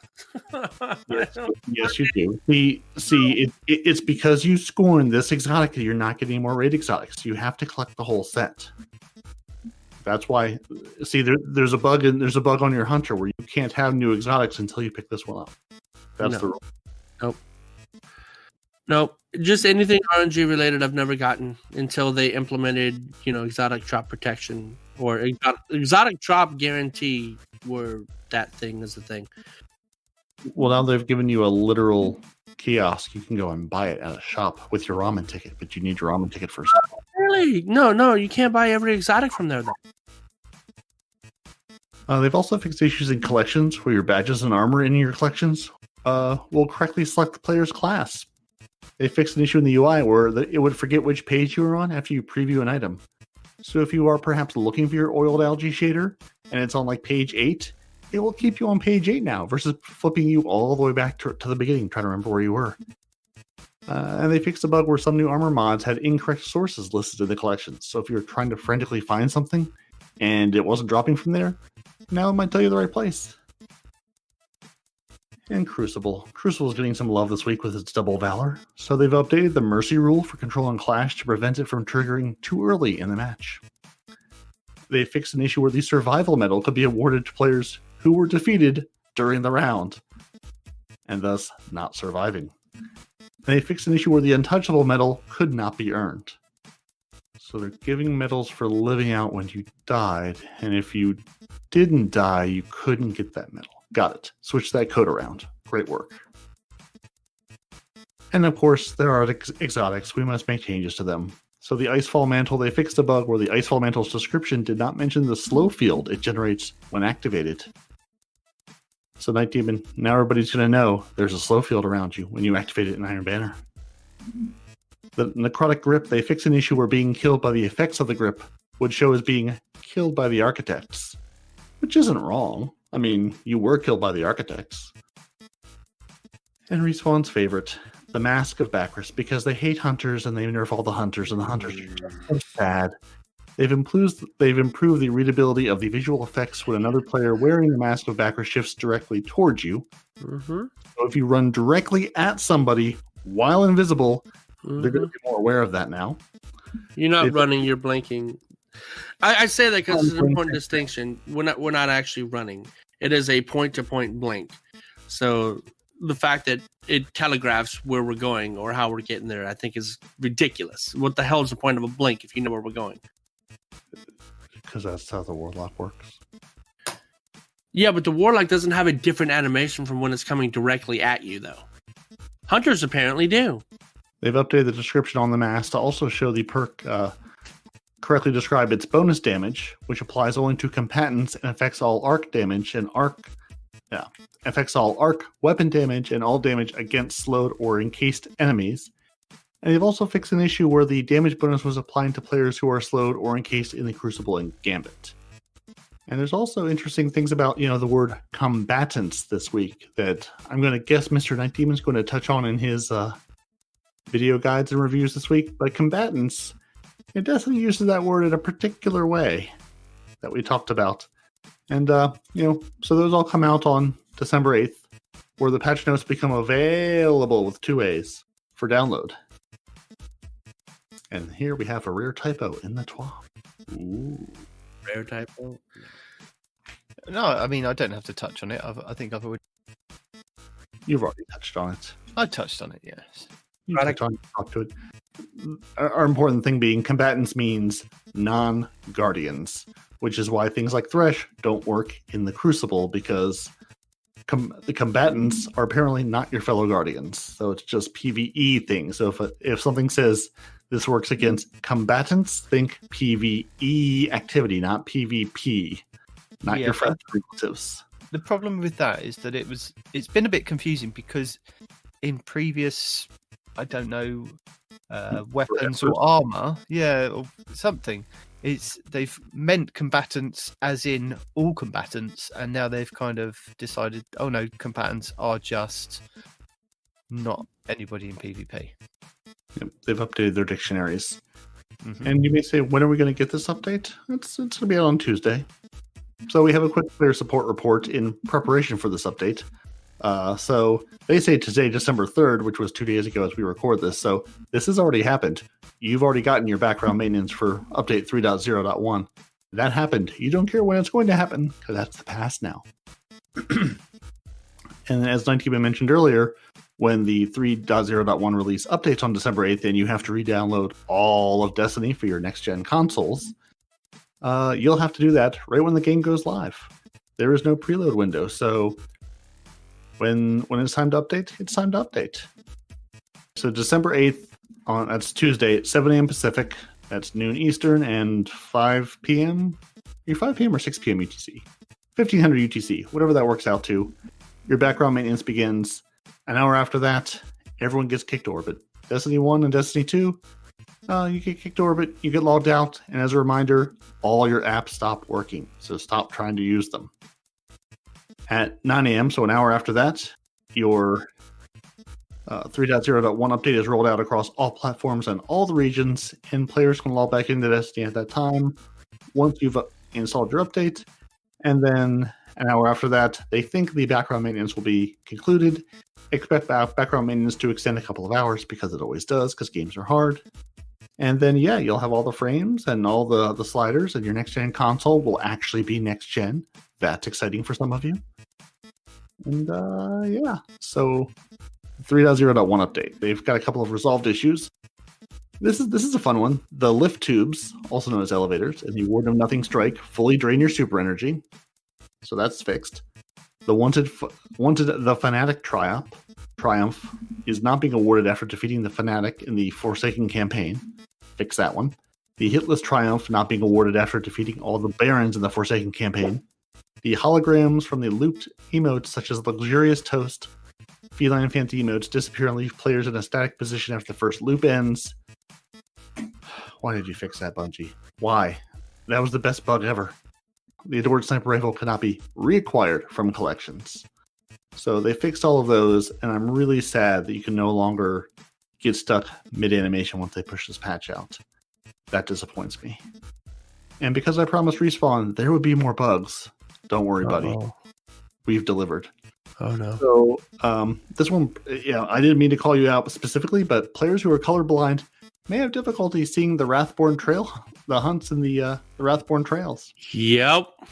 Yeah. So those, I think by default they're the bright green little bubbles. Yeah. If you say so.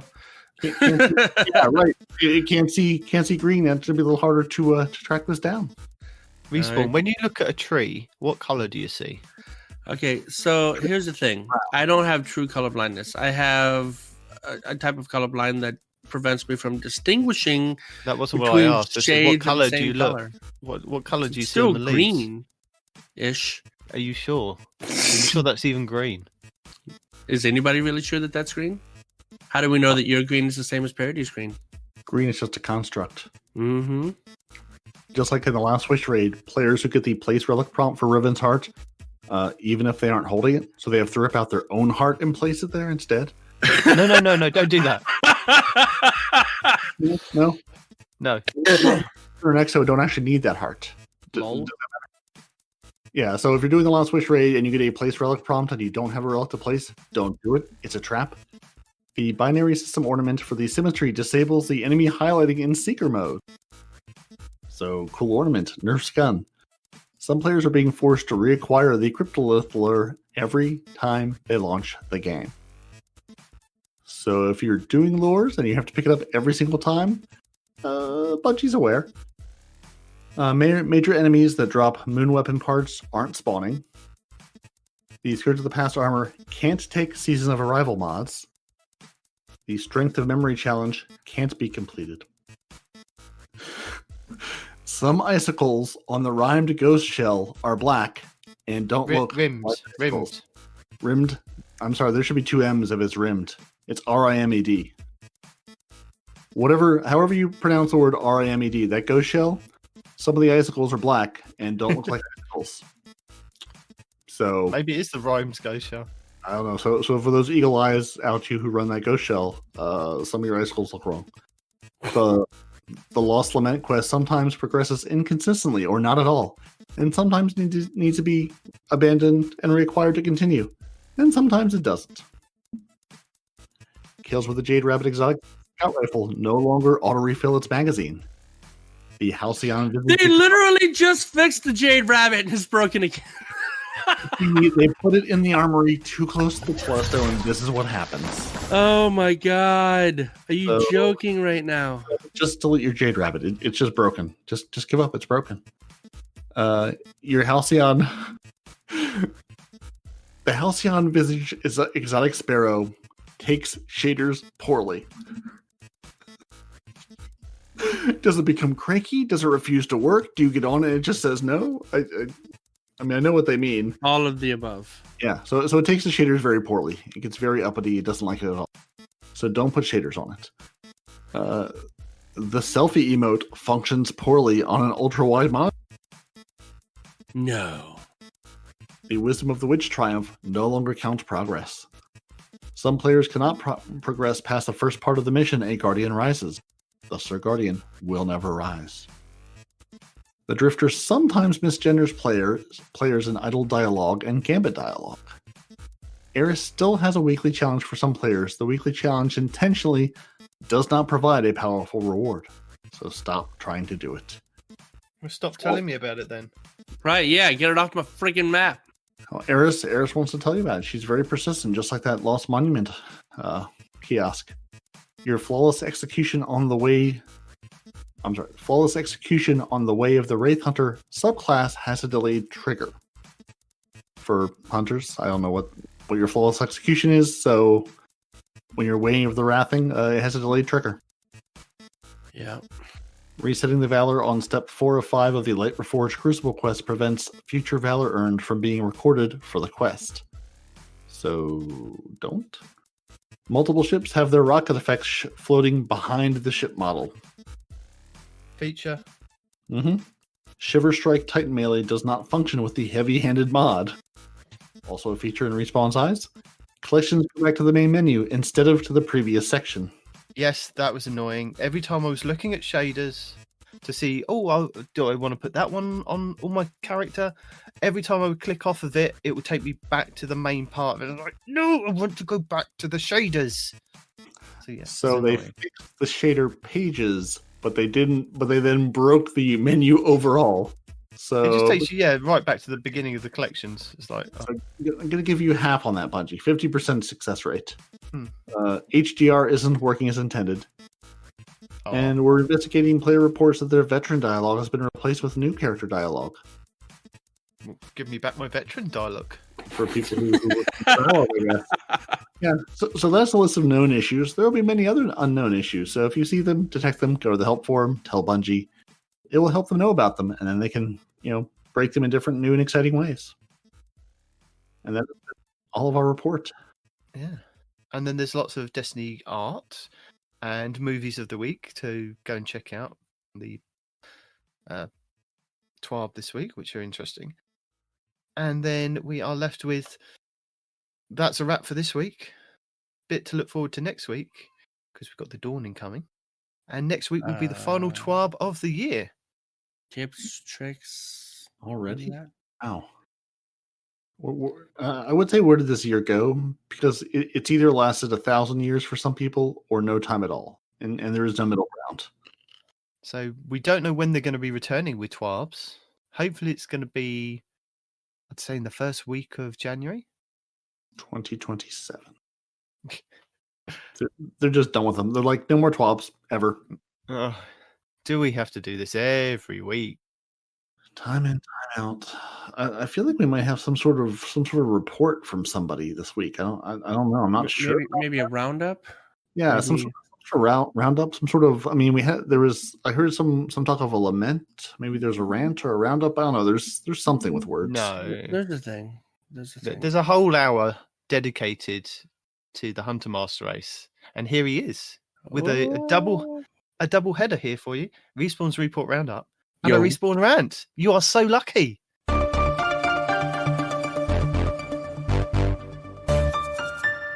Respawn rant. Okay, I just closed my thing. Where's that? There it is. Okay. So, please note that unused memory fragments, which are used to purchase stasis fragments, will be removed at the end of the season of the hunt. Players do not need to complete additional stasis fragment quests after acquiring all available stasis fragments. What this means is, for you guys that are neglecting your other two classes, and you're just like, I'm just going to play this one class, the rest be damned.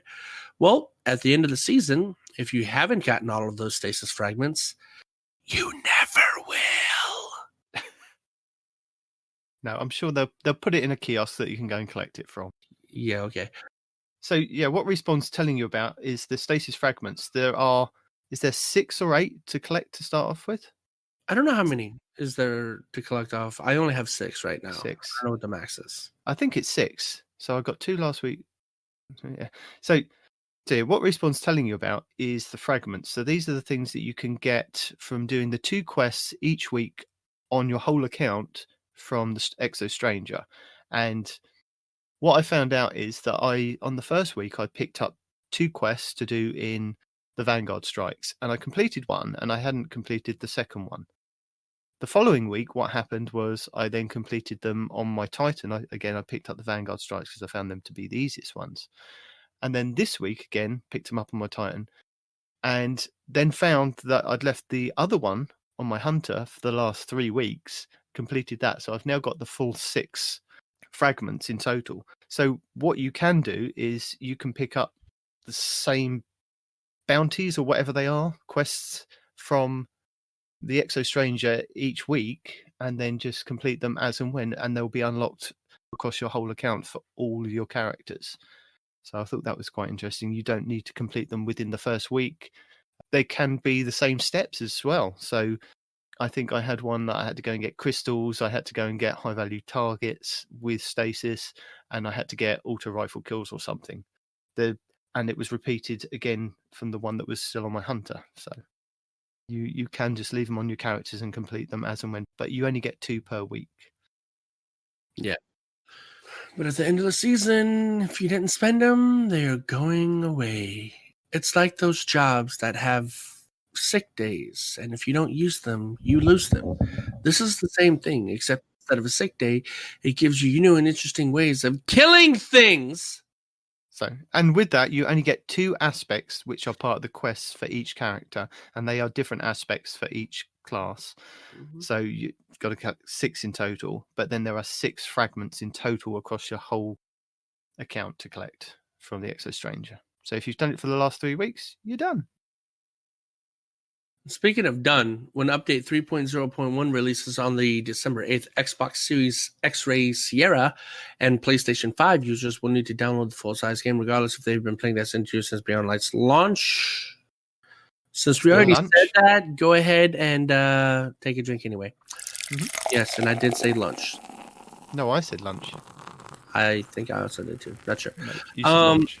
Okay, good. The team has identified the issue and is currently developing a future hotfix. Trials of Osiris is currently planned to return 12/18, unless it isn't. Due to a recently discovered issue, Trials of Osiris has been disabled for this week. We are currently investigating to determine when it will return. So, about that, right? What do you guys think? I am actually on the YouTuber side regarding this, right? Instead of canceling Trials, just cancel the subclass that's having the issue. Right? So what is the issue that they canceled it for this week? Titans go invisible. No, it wasn't that.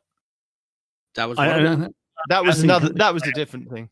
Yeah, I'm asking because I don't know. I don't know if it's the same issue that's affected every week, or if it's newly found issues each week. I think there are newly found issues each week, but this week's issue, and I can't believe who I saw it was on a video. I think it might have been Lucky 10p. It was a Guardian in Crucible not taking any damage whatsoever. Just they would repeatedly headshot with a hand cannon, no damage. So yes, this is another bug or feature, we like to call them, that has helped. Oh my god, Bungie, fix your game, dude. No, it's fine. It's fine. You know, we'll wait. We're patient. We'll wait. It'll be a nice little Christmas present. The 18th and 12th? I don't believe this. People are talking about the not a scratch thing is not working for them. This guy right here, I know this guy was weird. Well, explain. Okay. This is something different you're talking about now. This guy is talking about how without a scratch Triumph is bugged. I spent over 2 hours solo and got every pike in the bubble but didn't count. Please let me know. So what's the Triumph he's talking about, and who is it? All pikes from the starting heat bubble to the final heat bubble in the new raid. Okay, and who's asking on Twitter? Jesus first, Chief second. Is that it? That's his name. Yes, but okay. And who replied? Cosmo. I said that. What are you getting at? I'm just asking because I haven't heard any. You didn't say about poor old Jesus. That's impressive, whatever. So the point is, this guy soloed the raid encounter where you have to take each pike to the end bubble and park it there, right? Cosmo said that's impressive, but you need 6 players. The reason you need 6 players is because we've done this. We've brought all the pikes to the bubble, and then everybody goes up to the chest and waits for the last guy to get there. And then when the pike gets there, they're like, why don't I have the thing? Because every person has to be on the Sparrow in the final bubble in order for you to get that achievement. It's not bugged. It does work. Although this guy took the time to do it. But you can't do it solo. Can't do it solo because a person has to be on each pike in that last bubble. There you go. Okay. DMG04 patch note editorial is always a riot. Fixed a thing where something bad was happening. I just added that just to make me laugh for you. No, it is funny. I did laugh. And even though that's not a take a drink thing, I think you should anyway. So, okay. There we go. Due to a recently discovered issue, we have disabled the Vesper of Radius Exotic Warlock chest armor. This apparently, I watched the video on this earlier. Oh, you have the video here. Ha! Yeah. Okay, so what happens is... Who's the video by? Radius is by Cheese Forever. Almost always. Yeah. So what happens is when the Warlock pops a well with the Vesper Radius, there's an arc kind of pulse that comes out and damages a Guardian. Well, there's a way to do it so that not only can you kill the Guardian with it, but you won't use up your Rift, and it even breaks you out of ice to damage and or kill the guy that puts you in the ice. And if you have the aspects on a Warlock, I don't have it yet, but I think it's an aspect. When you pop a Rift, there's also a freezing pulse that goes out. So you can freeze and electrocute the guy who froze you with the Rift. So that's funny. Anyway, yeah, so it's been disabled because of that. Now, you're talking about a rant. I was not aware of a rant aside from the little, You were ranting in the chat, and I thought, about if you're ranting in the chat to nobody. I don't know. You were ranting about something. I ignored it. Normally, I ignore it. I have to listen to it on the podcast, so I ignore it in the chat. No, it's not a rant. It does aggravate me though, right? Because you were screaming all finally get a blink. Well, I can't call it a respawn aggravation. No, okay, whatever. So the hunters get a blink, like the Warlock, right? And I had this. We were having a discussion. It wasn't a rant. I was having a discussion with somebody else. He's all like, Well, Warlocks, they have a trail whenever we disappear too. It's like, yeah, you have a trail, but it isn't a different trail when you're going directly at somebody. Also, you have a blink every 4 seconds, 5 seconds? How you can blink whenever the hell you want almost, right? A hunter has to wait a minimum with max mobility of 21 seconds between our blinks, right? Best case scenario. So you're comparing apples to oranges here, dude. Our blink is supposed to be, and it was given to us by an exotic to help us GTFO and maybe get a little bit of extra damage on top of that, right? So why is it that when we're coming directly at you with maybe an arc shotgun or whatever, you have to change the animation so that they know we're blinking at them instead of away from them? That's ridiculous. A blink is a blink. You're supposed to start from one place and end up in another place. Boom. Done. There shouldn't be a different animation for the directions that we're going in, because if that's the case, then what the F is the point of the blink to begin with? Might as well just give us a dodge, right? Just give us a dodge that goes further with extra weapon damage at the end. If you're going to make it do that, why give us a blink and then take away the part that makes it a blink? I don't get it. It's ridiculous. And of course they did it to the hunters. Now, don't get me wrong. My Warlock friends was talking about, they nerfed this and this and this and this and this on the Warlock with all of our ice abilities. And I'm like, well, to be fair, that made you ridiculously broken, right? I agree they maybe went overboard just a tad on the Warlocks, but admittedly, your ice abilities were breaking PvP. Our one exotic that we can use once every 21 seconds at max mobility is by no means breaking PvP. But no, I guarantee there was a bunch of Titans out there like, oh no, the hunters are blinking. We need to know which direction they're going. Please, Bungie, help the Titans. And Bungie, being a bunch of Titan-maining SOBs themselves, agreed. And they're like, yeah, maybe we should nerf the hunters because I don't think we've done that this season yet. Ha! Stupid. Hunter nerfing. Run a crayon-eating Titan. It's because it can't do anything better. So nerf the hunters. Yeah. Anyway, that's all. We're good. I'm back. What did I miss? Nothing? We're having a conversation about Titan bubbles and why they need a buff. Which is true. I wouldn't mind a Titan bubble getting a buff. Yeah, poor Titan bubble. It had a moment there just for a second, and then it was like, hey, yeah, here's back. I think they need to add for PvE, not PvP, but that whole, when you walk out of the bubble, you still had an overshield for a while, right? In addition to your weapons of light. That was fun. Drop more orbs too. Oh my god, drop more orbs. The fact that you only drop 3 orbs with a Titan bubble is a little hysterical. You know? Yeah. I still miss Destiny 1 where you could put the perk on the bubble where if it took damage, like in Vault of Glass, if it got shot, it would drop, I think, up to 2 or 3 additional orbs. Imagine if they had that nowadays, right? In the raid, freaking you pop a Titan bubble while the boss is setting up his damage phase or whatever, while all the ads are shooting it. Oh my god, dude, that would be so OP. I guarantee Titans would be 100,000% better in PvE if they gave that perk back to the bubble. This doesn't sound like a rant. I left you ranting. I already finished the rant. You were gone. I know. Came back late. Should we do some feedback stuff? Yes, absolutely, positively. We could beg for it every week. I don't beg for it. I just like that most people mention me. Whether it be good or bad, feedback is always feedback. Go on. Seeing as there's not much to your rant, you might as well carry on with the feedback then. Okay, fair enough.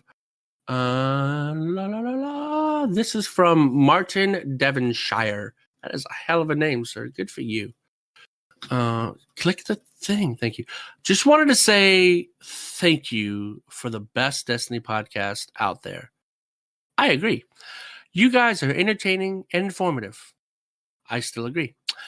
But have no agenda beyond a passion for the game, which is so refreshing after some of the other podcasts I have listened to. I started playing during Lockdown 1.0 on Stadia. Oof, bro. After a long hiatus from gaming due to adulting. Fair enough. I was always an FPS player, so Destiny was instantly appealing. I wasn't prepared for the MMO aspect of the game, and that's in quotes, by the way. Being much more used to run and gun type shooters. It was a lot to take in. You boys really helped me get my head around the immenseness that is Destiny. Keep doing what you're doing. We need more Phoenix. I agree. The way he trolls Respawn is amazing and very entertaining. I disagree. Really looking forward to your hot takes on the new content. Well, you got it, bro. This is from our old friend, A Musical Plant. Yes, I did remember him. You didn't think I would, but I did. This is a Twitch TV. Because it says his name at the top. Yep. No one respawns in real life. Hollywood Tower of Terror. Watch no one respawns in real life's clip titled Hollywood Tower of Terror. Watching Respawn on raid day. Disneyland partnered with Bungie to give them their own Hollywood Tower of Terror. Agreed. I just listened to the more section of episode 97. Lore. Oh, sorry. The lore section of episode. Well, it says more, but okay. Of episode 97. Did Sagira just die? Did that just happen? Because if that just happened, I'm going to throw hands. That means he's going to fight. I'm going to be very, very sorrowful, Guardian, and you know what sadness can do. I'm going to go full John Wick on the Hive. And then he corrected lore. There we go. Time to go full John Wick because she definitely died. But on the bright side, she went out like a boss. She didn't go out like Cade's Ghost where he just got sniped out of nowhere, right? It was unfair how he died, but it wasn't exactly epic. You know what I'm saying? Sagira, on the other hand, she went out like a boss and took out a whole group of ads with her. Yeah. So if you guys don't know that, look it up. It wasn't just ads. And Yeah. Well, if they look it up, they'll find out who it actually killed. they don't need to look it up. They too just listen to. Yeah, there's an episode 97. Okay, well, that too. Hello, Guardians. Y'all are probably annoyed with all of my emails, but bear with me for a moment. Oh, this is by Ellis Rogers. Hold on, is this the right order? Mm-hmm. Okay. Yeah. Because he says you're probably tired of all my emails, but this is the first one. So No, we've done. He's done other emails. Okay, gotcha. Glad to hear y'all are enjoying Beyond Light. Personally, loved it. And really, really love Stasis. To Respawn. Didn't realize you play at Xbox. Please forgive me. And I am more than happy to play with you should you ever have the patience to put up with me. For the Vanguard, for the Traveler, for Cade! And then he gave me his gamer tag. So He's forgotten your previous emails, and he's forgotten who you were and why he was angry at you until he's just read this, and now he's going to question us. What's this guy going on about? No, it's fine. You sure? You sure? Yeah. Well, I mean, if you want to share, you can. But I mean, I gotta have something to yell at him about when I add him on Xbox later, right? Mm-hmm. Howdy, y'all. Really missed you guys in episode 97, but still love the episode. You're probably tired of me, but bear with me. I have a couple of questions for you that I'm hoping you know how to answer. To start, how did you guys beat Critus in the Fallen Priestess quest? I finished it with my hunter, using stasis, with Monte Carlo, Gnawing Hunger, and Falling Guillotine. Don't know if you've done this, but it whooped me hard. Don't know if you guys have a preference on armor, but I just put the stuff in with the highest power and resilience. Also, do you guys know where to find the Exo challenge for the Lost Lament quest? Yes, I do. I can't find it anywhere, but that's probably just because I'm blind as a bat. You have to go to the Braytech Science Facility, and it's the bit up on Cadmus Ridge. Over to the left, there's an entrance that you can go into. Oh. And up where you go towards where the Exo head is, where Clovis Bray head is, there'll be a flag with a legendary symbol there to start the quest. And once you've done that, it'll unlock the Exo quests to then do each week. And then once you leveled up the sabotage stuff with Verix, it will turn into a pinnacle reward past the as you level it up. And I think for the critics thing, I think I used exactly the same loadout. I used the Monte Carlo to get my melee back, Gnawing Hunger with Surplus and Rampage on it, and Falling Guillotine to do a lot of damage to those servitors. For that one, I used the Titan Wall to just wait for him to shoot all the ice and then unload it into him to explain, and either the Gnawing Hunger or Summoner. I don't remember which auto rifle I had. I definitely had Falling Guillotine. I had Bottom Tree Tether. I had Gnawing Hunger, but I cannot remember what my primary was. I think it was a sniper, but I don't remember. But yeah, definitely Gnawing Hunger, Guillotine, Bottom Tree Tether. With the question about getting exotic weapons, probably the best way to do is, again, level up Verix and do those Empire I didn't hunts. read anything about exotic weapon quests. What are you talking about? Sorry. Okay, you haven't got to that bit. No, I haven't. So he's blind as a bat. Yeah, okay. So I've really loved your work with this podcast. If any of you have Spotify... No.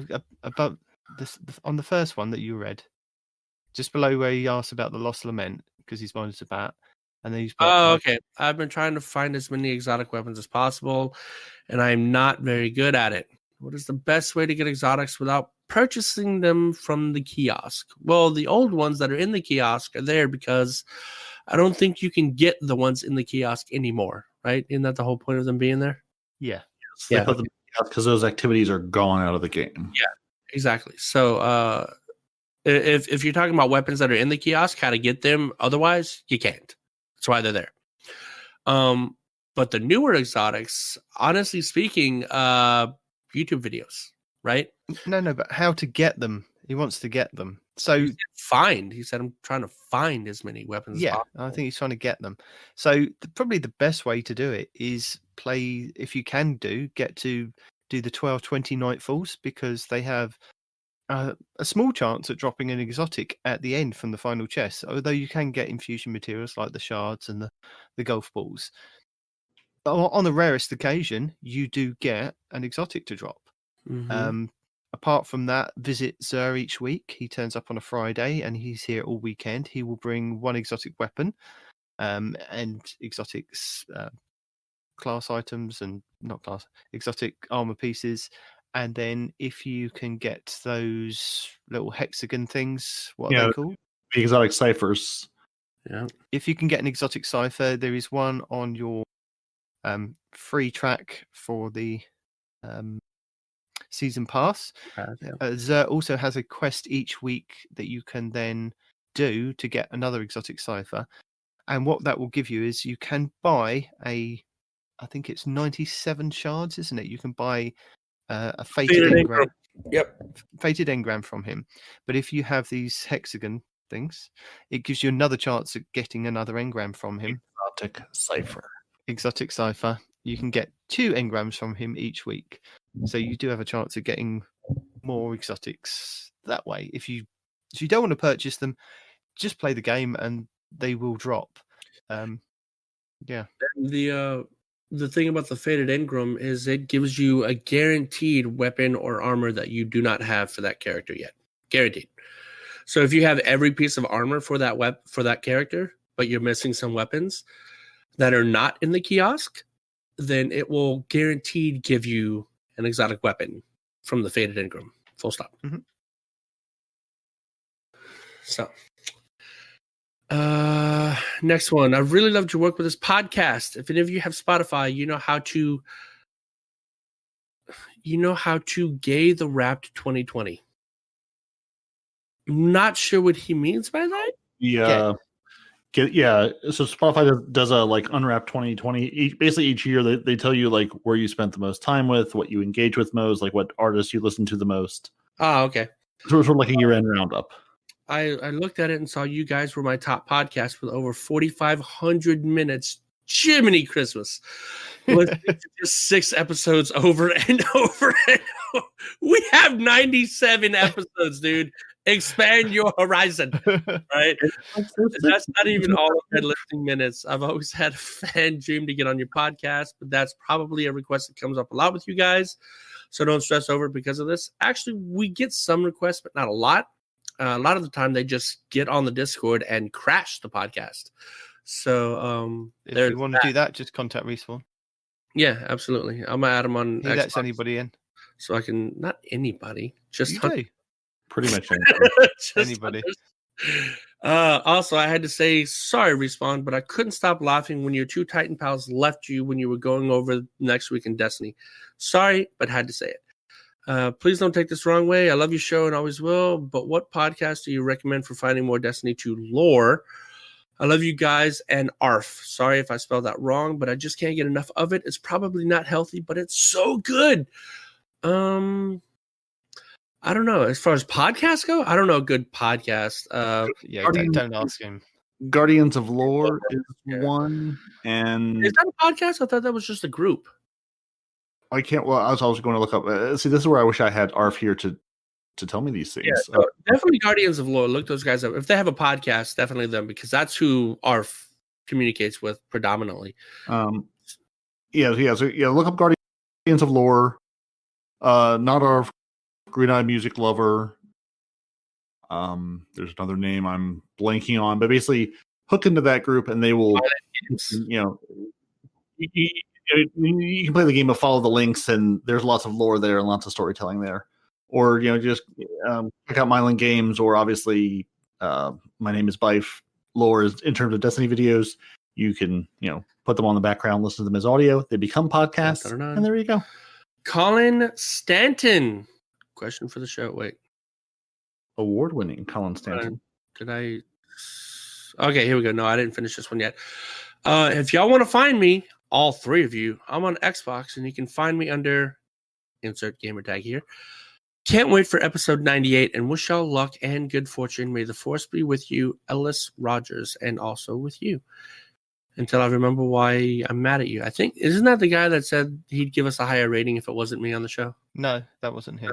Okay. All right. Good day, afternoon. This is by Colin Stanton.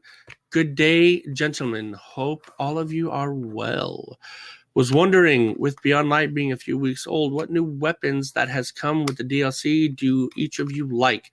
I personally have been having fun with the duality, especially inside Crucible. So Lament is just ridiculous for everything, right? But he didn't say what was good. He said, which one do you like? So I'm gonna hand it over to you, Demon, while I try to think of which one I like. Oh, I thought you were just going to go off on so many different tangents about all the different weapons that you've got from the raid and going, this is trying amazing. trying not to, but go ahead. Yeah. So Night Demon likes none of them. Good. What about you, Brody? Yeah, Night Demon's got some of them. Night Demon hasn't really used them in PvP. Oh. I mean, I've used stuff that we've already got. I mean, actually, no. No Time to Explain I've used quite a lot because of the little Arc Buddy people that you can get, and putting the mods on your arm slots to do Nightfalls and those Lost Sectors has been really helpful with a pulse rifle that shoots consistently if you're getting crit spots, which is helpful. So what mods are you adding? The anti-barrier, is it the anti-barrier and the... There you go. Yeah. So you said mods, you didn't specify which ones. Yeah, I know. I was getting to that. Gotcha. So, yeah. But that's a controversy in itself, apparently, because only people that pre-ordered the deluxe box edition or unboxed edition, digital edition, got No Time to Explain, and it's not available in the game at the moment. So there's been a bit of a controversy about that. Although, technically, that should be right, I suppose, because we pre-ordered it. We should have more than 3 weeks of exclusivity, I guess, because, we were dedicated and we pre-ordered that game there and then. Not sounding snobbish, I think if you give it to people after 3 weeks or before 3 weeks, then it's kind of lessening the reason why you did the pre-order, because you could have just gone, I'll just wait 3 weeks into the game and then it'll be in a kiosk somewhere, or it'll be in a drop. So I think there is some rhyme and reason to that. Okay. Is this the first time we've had a pre-order that you just couldn't get like in-game? I think in the past it's always been like there's a sparrow or a ghost or a ornament or something. But like, no, we gave you a gun and you bought it. I've been really, again, I haven't unlocked the new auto rifle yet, but I've been really enjoying the Hailing Confusion rifle. Probably because it rolled with full auto for me. So I've just been really enjoying that as when I'm not using No Time to Explain, I'm putting that one on. I don't know. I just like the feel of it. It gives me sort of the good old fully auto bygones feel, which is the next gun I'm replacing. I'm hunting to chase down because I took my bygones away and now I need to find a new bygones. That's not what I'm trying to explain. I did just earn my adored sniper rifle from Gambit, so it's going to look all Gambity, and I just got it from Banshee this morning, so haven't even fired it yet. But I have it, and it's a sniper rifle. And I would say maybe don't use the Gambit path if you don't play a lot of Gambit, but I wouldn't mind to be Gambit themed, so I finished a quest for that in Gambit because who doesn't love Gambit? But don't forget, you can go and get the other 2 ornaments. You can go and play Vanguard Strikes with the quest from Banshee, and you can play Crucible. Yeah, Crucible I definitely will. Vanguard, I cannot bring myself to play Strikes. I don't know what it is. The idea of jumping into Strikes, I can't do it. Like, I'll do it with other people, but solo, I'm like, no, I don't care about any of these people. Yeah. I don't care about Strikes. I don't know. I don't know if I've been broken in past seasons or what, but I just I have a mental block where I'm like, I'm sorry, Zavala. No. Yeah, it's rough. And this week, the 1280 for the brood mother, the brood hold, whatever the hell it's called. Oh my God, the 1280 is absolute cancer this week. It's so bad. But sorry. Yeah, I mean, I when you say Strikes, I've been doing like Nightfalls. I've enjoyed doing those just to get my enhancement stuff. Go on then, Respawn. What's your weapon? Right. Slight tangent. So the Heritage shotgun is a staple for almost every one of my builds, right? Two varieties for that. You have the one with Reconstruction Thresh, because yes. And then the other one is Reconstruction with Recombination. Both of those, you got to get them. Do the raid, get that gun with Recombination and pretty much anything, but yeah. What's that then? The Recombination is a slug shot. Wait, what are you talking about? What's what? Yeah, what the recombination? Recombination is, so you know, auto-loading holster. When you stow it, it loads your magazine, right? Yes. Yep. Well, imagine auto-loading holster, but instead of it loading your full magazine, you get, depending on the weapon, with a shotgun, you get 1 round at a time. With a scout, you get 2 rounds at a time. And with the heavy machine gun, I think you get 3 or 4. I'll have to check into that. But what happens is, whether it's stowed or in your hands, it fills your magazine, right? Okay.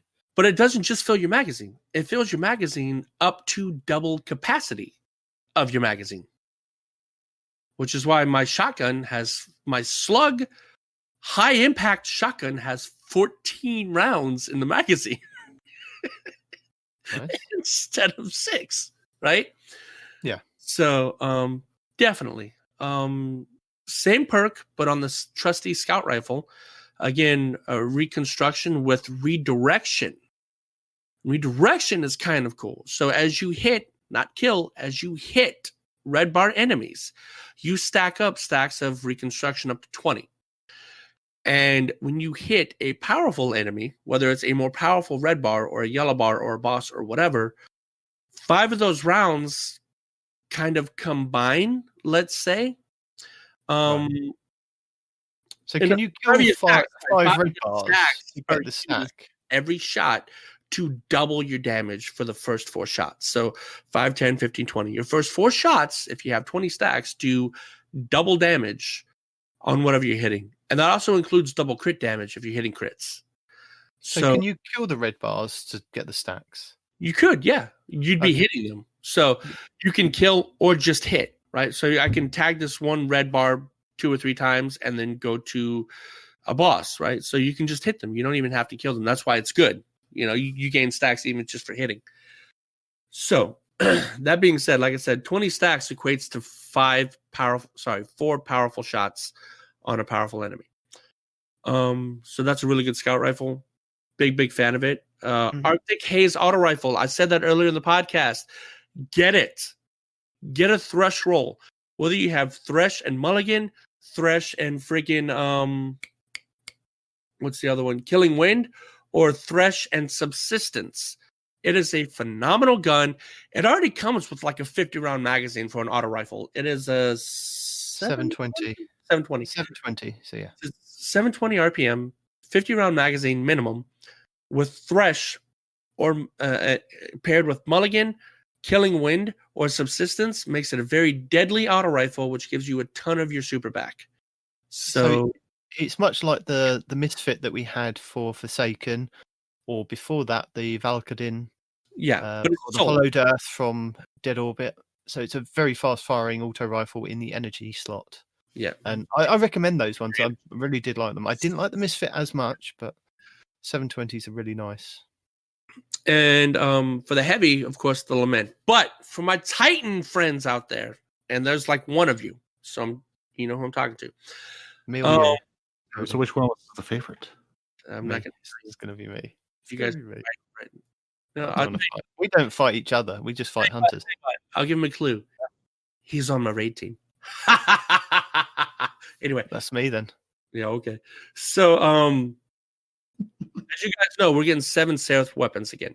Okay, but they're getting the new perks this time. So, for the Titans out there, you can get a 7 Seraph saw with small bore, extended mag, clown cartridge, and Vorpal weapon. Right. So you pair that with the War Pig and the. This is the heavy machine gun. That's a heavy machine gun. So you pair this with the War Pig, and for your exotic, you use the Sweet Business. You will never stop firing until something kills you. Okay? Now, that's for the clown cartridge. Okay, the clown cartridge. Obviously, you're going to run out of bullets eventually, and when you do, you'll get a magazine back, but it's going to be larger than your initial one, so you get more bullets. So that if that sounds good to you, then this is going to sound amazing. The Raid heavy machine gun. This is what you guys want as Titans, okay? Small bore, extended mag, reconstruction, and either Rampage or I think it rolls with Dragonfly. I would go with Rampage though. So with these rolls I just described to you, at full reconstruction stacks, you have 150 round freaking hard hitting, because it's a higher impact, 450 rounds a minute heavy machine gun. Yeah. So it's basically the Hammerhead. Okay, so remember the Hammerhead?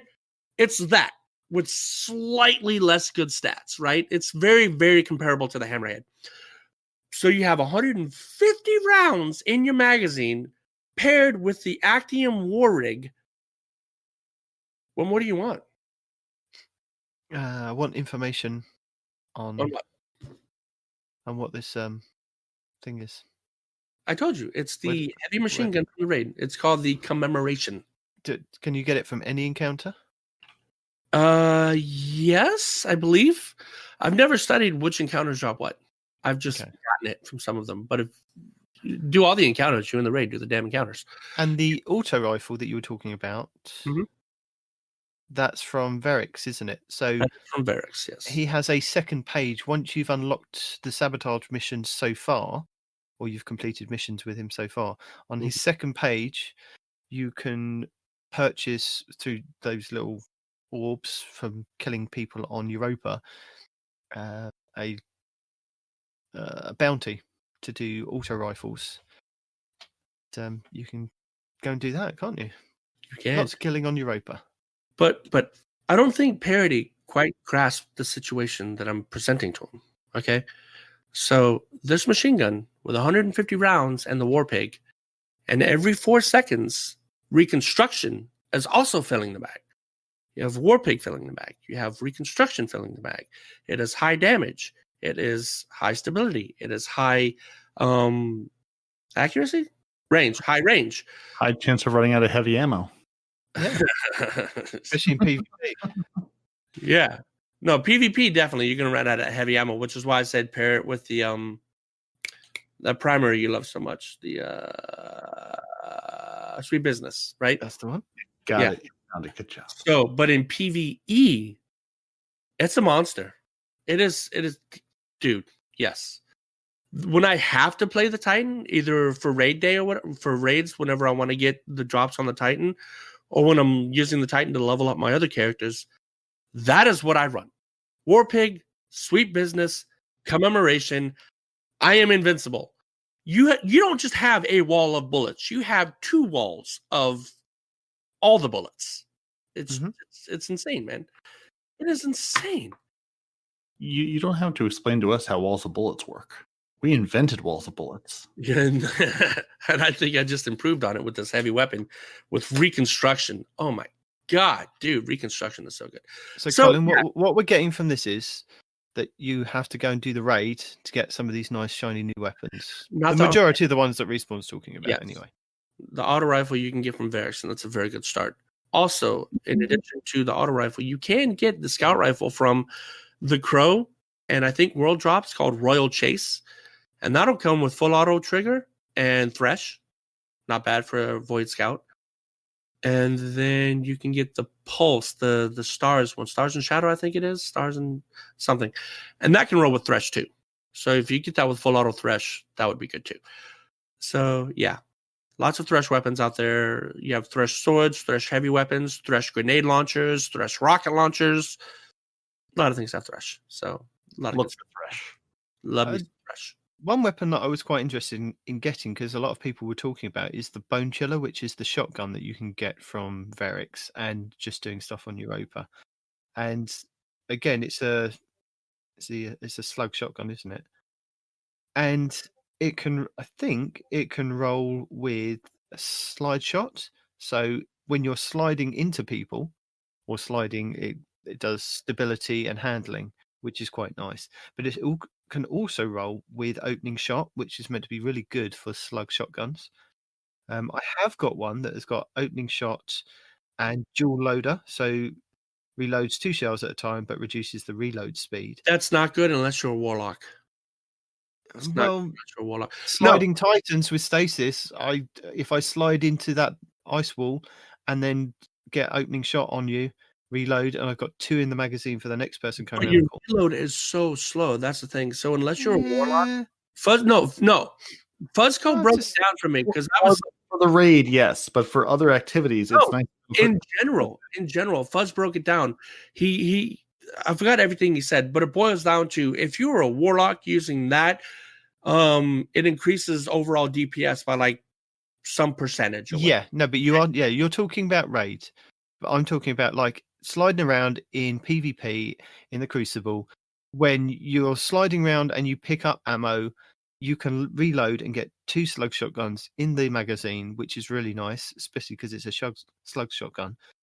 And the impact is 70, and I think the base range is about 70 as well. On mine, it's 76, and one then is I've got a this? range masterwork, which is really nice, so I can get up to about 85 range on it. Which So, one is this that you're the talking Bone Chiller. about? Bone Chiller. That's Yeah. such a bad shotgun, though, man. Well, I've heard good things about it so far, so I'm holding on to that roll. Yeah, no, you hang on to that roll. And would you say accurized rounds, dual loader, opening shot? I have that one. No, I didn't say that. Oh, I you said did? dual loader opening shot. Didn't say Ah. accurate sounds. I see. But yeah, you can get one with a good range on it. Yeah, it's 83 base range. The one that I have is 83 base range. I bet if I had a masterwork, that'd be what it adds 10 to range, so 93 range. You About can that. get that up to. Yeah. But it's also a spread shotgun too. So No, it's a slug. is it a slug? Yeah. Oh, it is a precision frame. Look at that. Hmm. Okay. Learn something new every day. You do. Yeah. And Colin's made the jump to Xbox by adding crossplay. His clan doesn't raid much, so if you, Respawn, would like a warlock that would probably die more times than you, then get in contact with him. Sure. So now we've come to the tips, tricks, guides, and builds. And wait, did I finish that whole thing? Hold Yep. on. My raid clan was yelling at me about something. I know they want you to go and raid, so that's why I thought we'd hurry up and get through all these tips, tricks, guides, and builds. Yeah. So, as we have highlighted and it's probably helpful if you follow Abby Hour on YouTube because she posts these every week when they happen.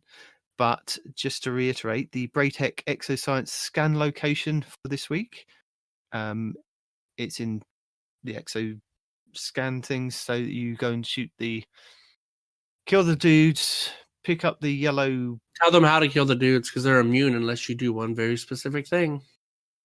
Abby tells them in the video. You Mhm. pick up the thing, you go and kill the little drones, and then you can unlock a triumph for that. And there are several triumphs to unlock for that specific one. She has Penguin number 4's location, which is also in the same area as the Exoscience. So do it all in together. So watch both videos and then just go and do the scanning location, killing dudes, which is quite handy. And what I think I've figured out is that the penguins are on a weekly rotation, as well as the scan locations.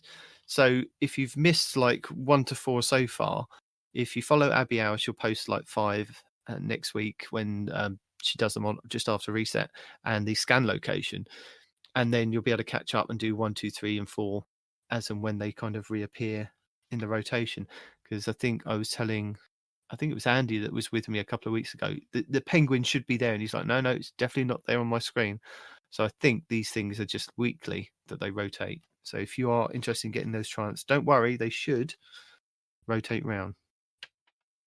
And if you were worried about the Lament doing less damage than the Falling Guillotine, well, Fallout Plays has you covered with an in-depth video comparing both of them and giving you lots of numbers. Not So that even. was really interesting. And I mean, I didn't know how to use it. I mean, I'm just a smash the buttons Titan, I haven't really been paying much attention to it. So now I have learnt how to use the lament 3 lights and a heavy for anybody who's wondering. more efficiently while watching this video.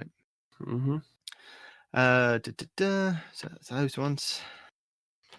So to help anybody that is looking to get some of these new exotics or just farm for exotics in general, these heroic lost sectors that pop up daily on a daily rotation, they rotate what light level they are. So they can either be the 1280 version or a 1250 version. And they will also rotate, as Respawn pointed out the other week, with what armor piece that they are dropping. So you'll want to look out for a 1250 with either gauntlets or a helmet. And Ibontis has a guide for every lost sector. I'd say 1250, but it also will help you in a 1280 if you're going to do one of those achievements, because there are triumphs to do solo lost sectors for the 1280s. So he's got one for the Exodus Garden 2A, the Concealed Void, the Velas Labyrinth, the Perdition, and Bunker E15, and goes through what weapons he recommends, what mods, and your best kind of setup to go in and do these to get those exotics. And it does work. I think as Respawn, we spoke about a couple of weeks ago, didn't we, that they are on, I think it's a 15-minute timer, but you do get enough time to go through. So it's well worth doing it to get the new armor. And I believe it's happened for me is that I was going for the Hunter Mask of Bacchus this week, found the lost sector, did it, got the master drop, and then I redid it over and over again to see if I can get another exotic helmet to drop. And again, it was the Mask of Bacchus. So I think it's at the moment they are farmable for the exotics that are new, unless it's like legs, chest piece. They'll just be the loot pool that's available for that. So if you are looking for the Titan helmet and you want to get a new Mask of the Quiet One or the One-Eyed Mask, it's not going to be that. It's just going to be the new helmet that's only going to be available on that day. And again, I think for the 1280 versions, this is 1250s. So Bontis has a guide for you for those. Cheese Forever has a couple of good guides this week. You don't say. He has, at the moment, I think it's the Technocrat boss, which is the Empire Hunt that's available. And he has a cheese spot for that to do the 1280 version. So if you're working with a team, there's a cheese spot for that. And if you manage to survive until the final room using this cheese, then you should be able to get the triumph for not dying in the 1280 Empire, which is really useful. He has a guide on how to force your lure to do bonus objectives and fast lure charging, and how to gain an extra lure charge. In that one video, he has his other video links, so I'll just link the one. So that's really helpful. And he also has a video that he dropped today for double health regen for the worm husk in PvP. He says it's a glitch. It may just be a feature that you can use your worm husk and get out of being frozen and still get some health regen on that. So that's cool. So in like guides this week, along with Fallout doing his lament guide or his versus guide, we have Drewski doing a Berserker is the strongest damage buff in PvP. So if you don't know this is one of the mods that you can get on the artifact this season, and he goes over why it's a really, really good mod to have on your gear in PvP. And to answer Colin the Bergen, if you are looking for a guide on the Europa weapons, Cool Guy has got a guide for you for the roles to look out for, and a Europa farming guide to get the gear. This is again picking up the Verix bounties and then farming the high value targets, but there's certain things you can do, and something that's still in there from eons past, double dipping on a chest that's dropped, sparrowing out of the area and coming back. Really, really helpful if you're going for some of this loot. So Cool Guy's got a guide for you for that. Froggy in our chat pointed out that he has a new glitch video for a new mission area, and this is supposedly for we're just guessing at the moment that it could be for the new Hawkmoon quest. Isn't this right, guys? Continue. Could be. Could be. I'm possibly the least excited about the Hawkmoon. I know everyone's been salivating over that. I don't care. It's another hand cannon. Yeah, that's a PvP thing. That's why everybody's excited about it. Right.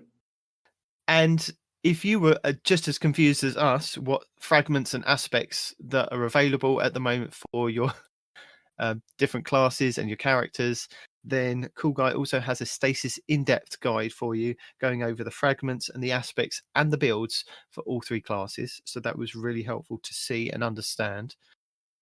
And I thought, as we're going into Crucible next week, I will look up some really cool builds for PvP and Stasis, seeing as we haven't had too many of them as yet. And the one that keeps kind of popping up each week, or for the last couple of weeks, is which has been coined by quite a few YouTubers, the Drewski Dunk. Now, this is definitely one is for that the hunter one. This is the one for the hunters. Yep. I think everybody's made a video on this, but I will link the Fallout Plays version because he's just funny because he gets dunked on by other people in his video, and he's happy about it. That's what's funny. He's happy about it. He's happy because he's got footage of people doing it. Yeah. So it's the forbidden technique for hunters, using stasis, using frosties to recharge your dodge abilities and your grenades and your melees. Really fantastic. So if you haven't got the frosties, this is as you run these exotic boots, as you run around the map, they will charge up your abilities faster. So using that in combination with the ice wall grenades that you can get, and just jumping up in there as high as you can and smashing those ice walls down. The person doesn't even need to be frozen. And not It's just that, fantastic. but if you have a weapon with Wellspring, it also helps. And I didn't see any of these videos talking about the new exotic frozen grenade launcher. That also procs the slam damage. The Salvation Script. The Salvation Script, yeah. Quest 4. Yep. If you shoot the ground with that and you make a bunch of ice crystals, you slam those ice crystals, it's got the same effect. So, yeah. So, Aztecross also made a video with the Drewski Dunk, called it the Revenant Dunk, and again with the Frosties for the hunters. But what he was finding is that people were getting quite used to him using this dunk ability and staying back and just using scout rifles. So he thought he'd turn it on its head and add the Jotun to it to draw them out of cover and really annoy them. So if you want to watch that, how would Jotun draw people out of cover?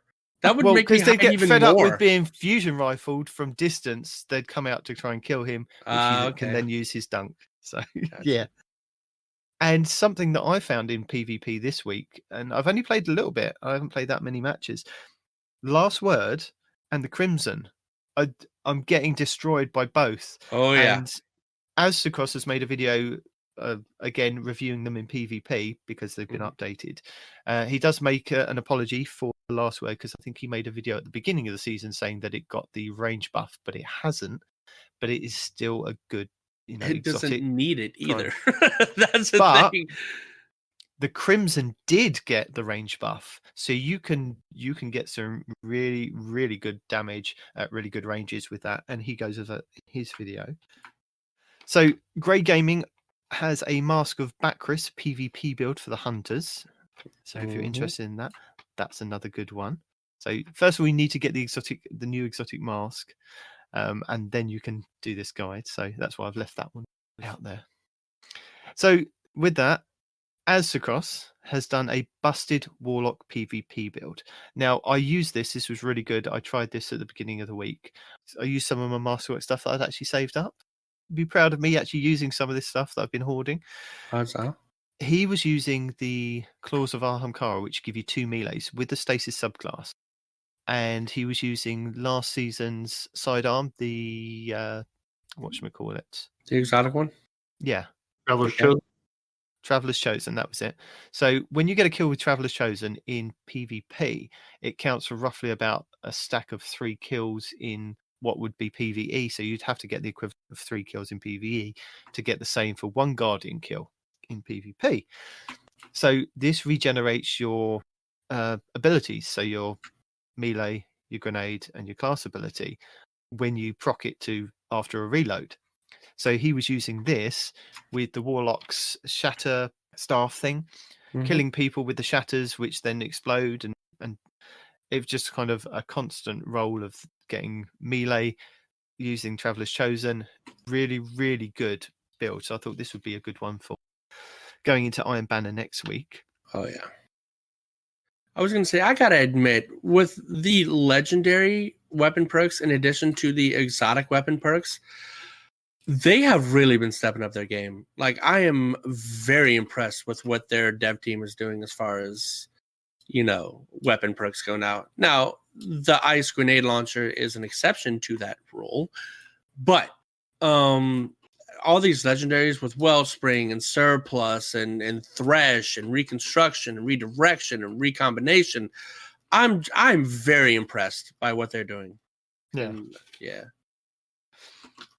So I thought, I can't leave the Titans out. I'm going to have to find a build video for the Titans. And originally it was going to be one I for gave you each guys class. one.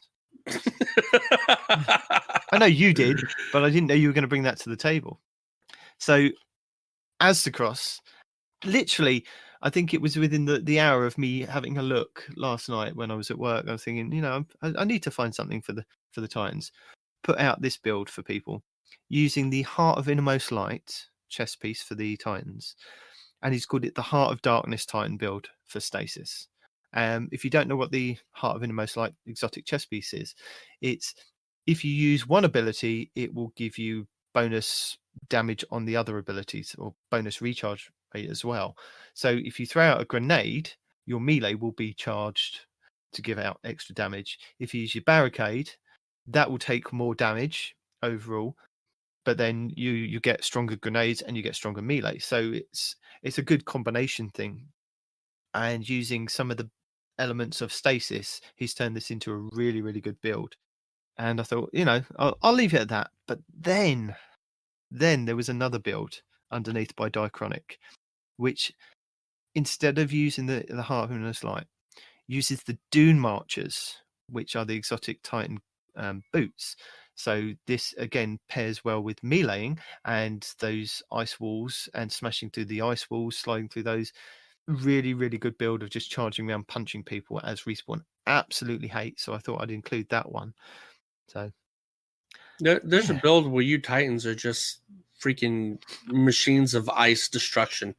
I saw it earlier on my feed. I don't know if you included that, but I can't find it now. I was looking for it. It just turns you into a freaking raid boss, is basically what it does. Mm-hmm. But, yeah, anyway.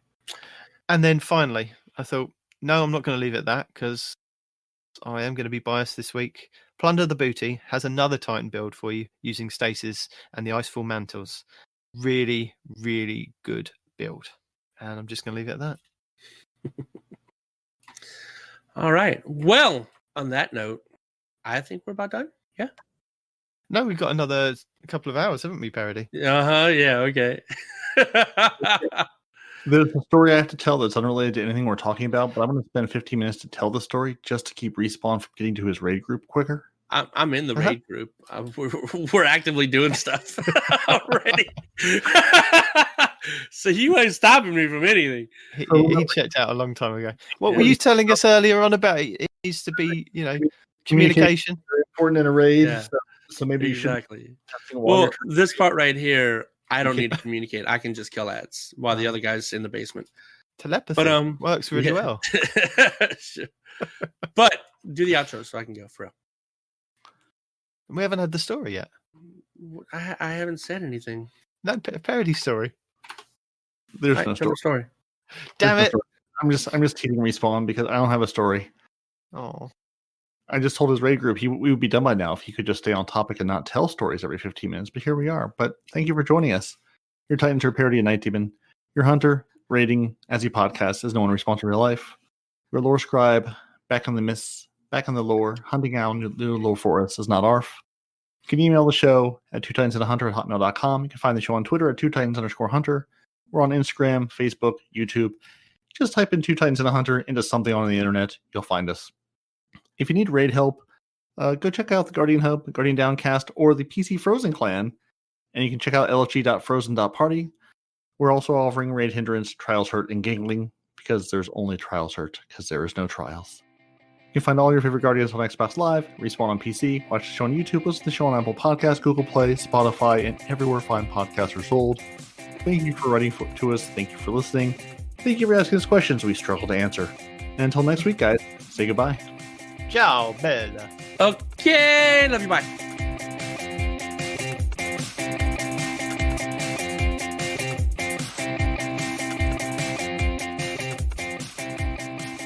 So what would you like to start with? Because you're leading us into this show this week.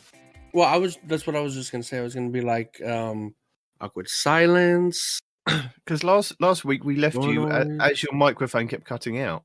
Right. So, okay.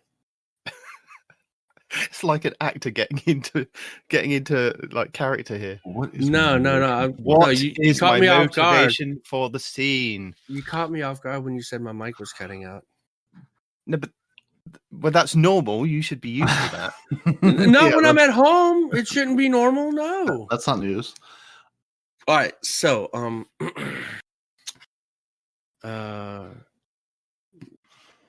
channel your inner Ian McKellen. No, shush. So You're outer the door opens, you guys walk back in, and then I'm all like, I love the fact that he's having to recount. We know what happened. You know what happened. Why are you, but like that? Because you keep talking and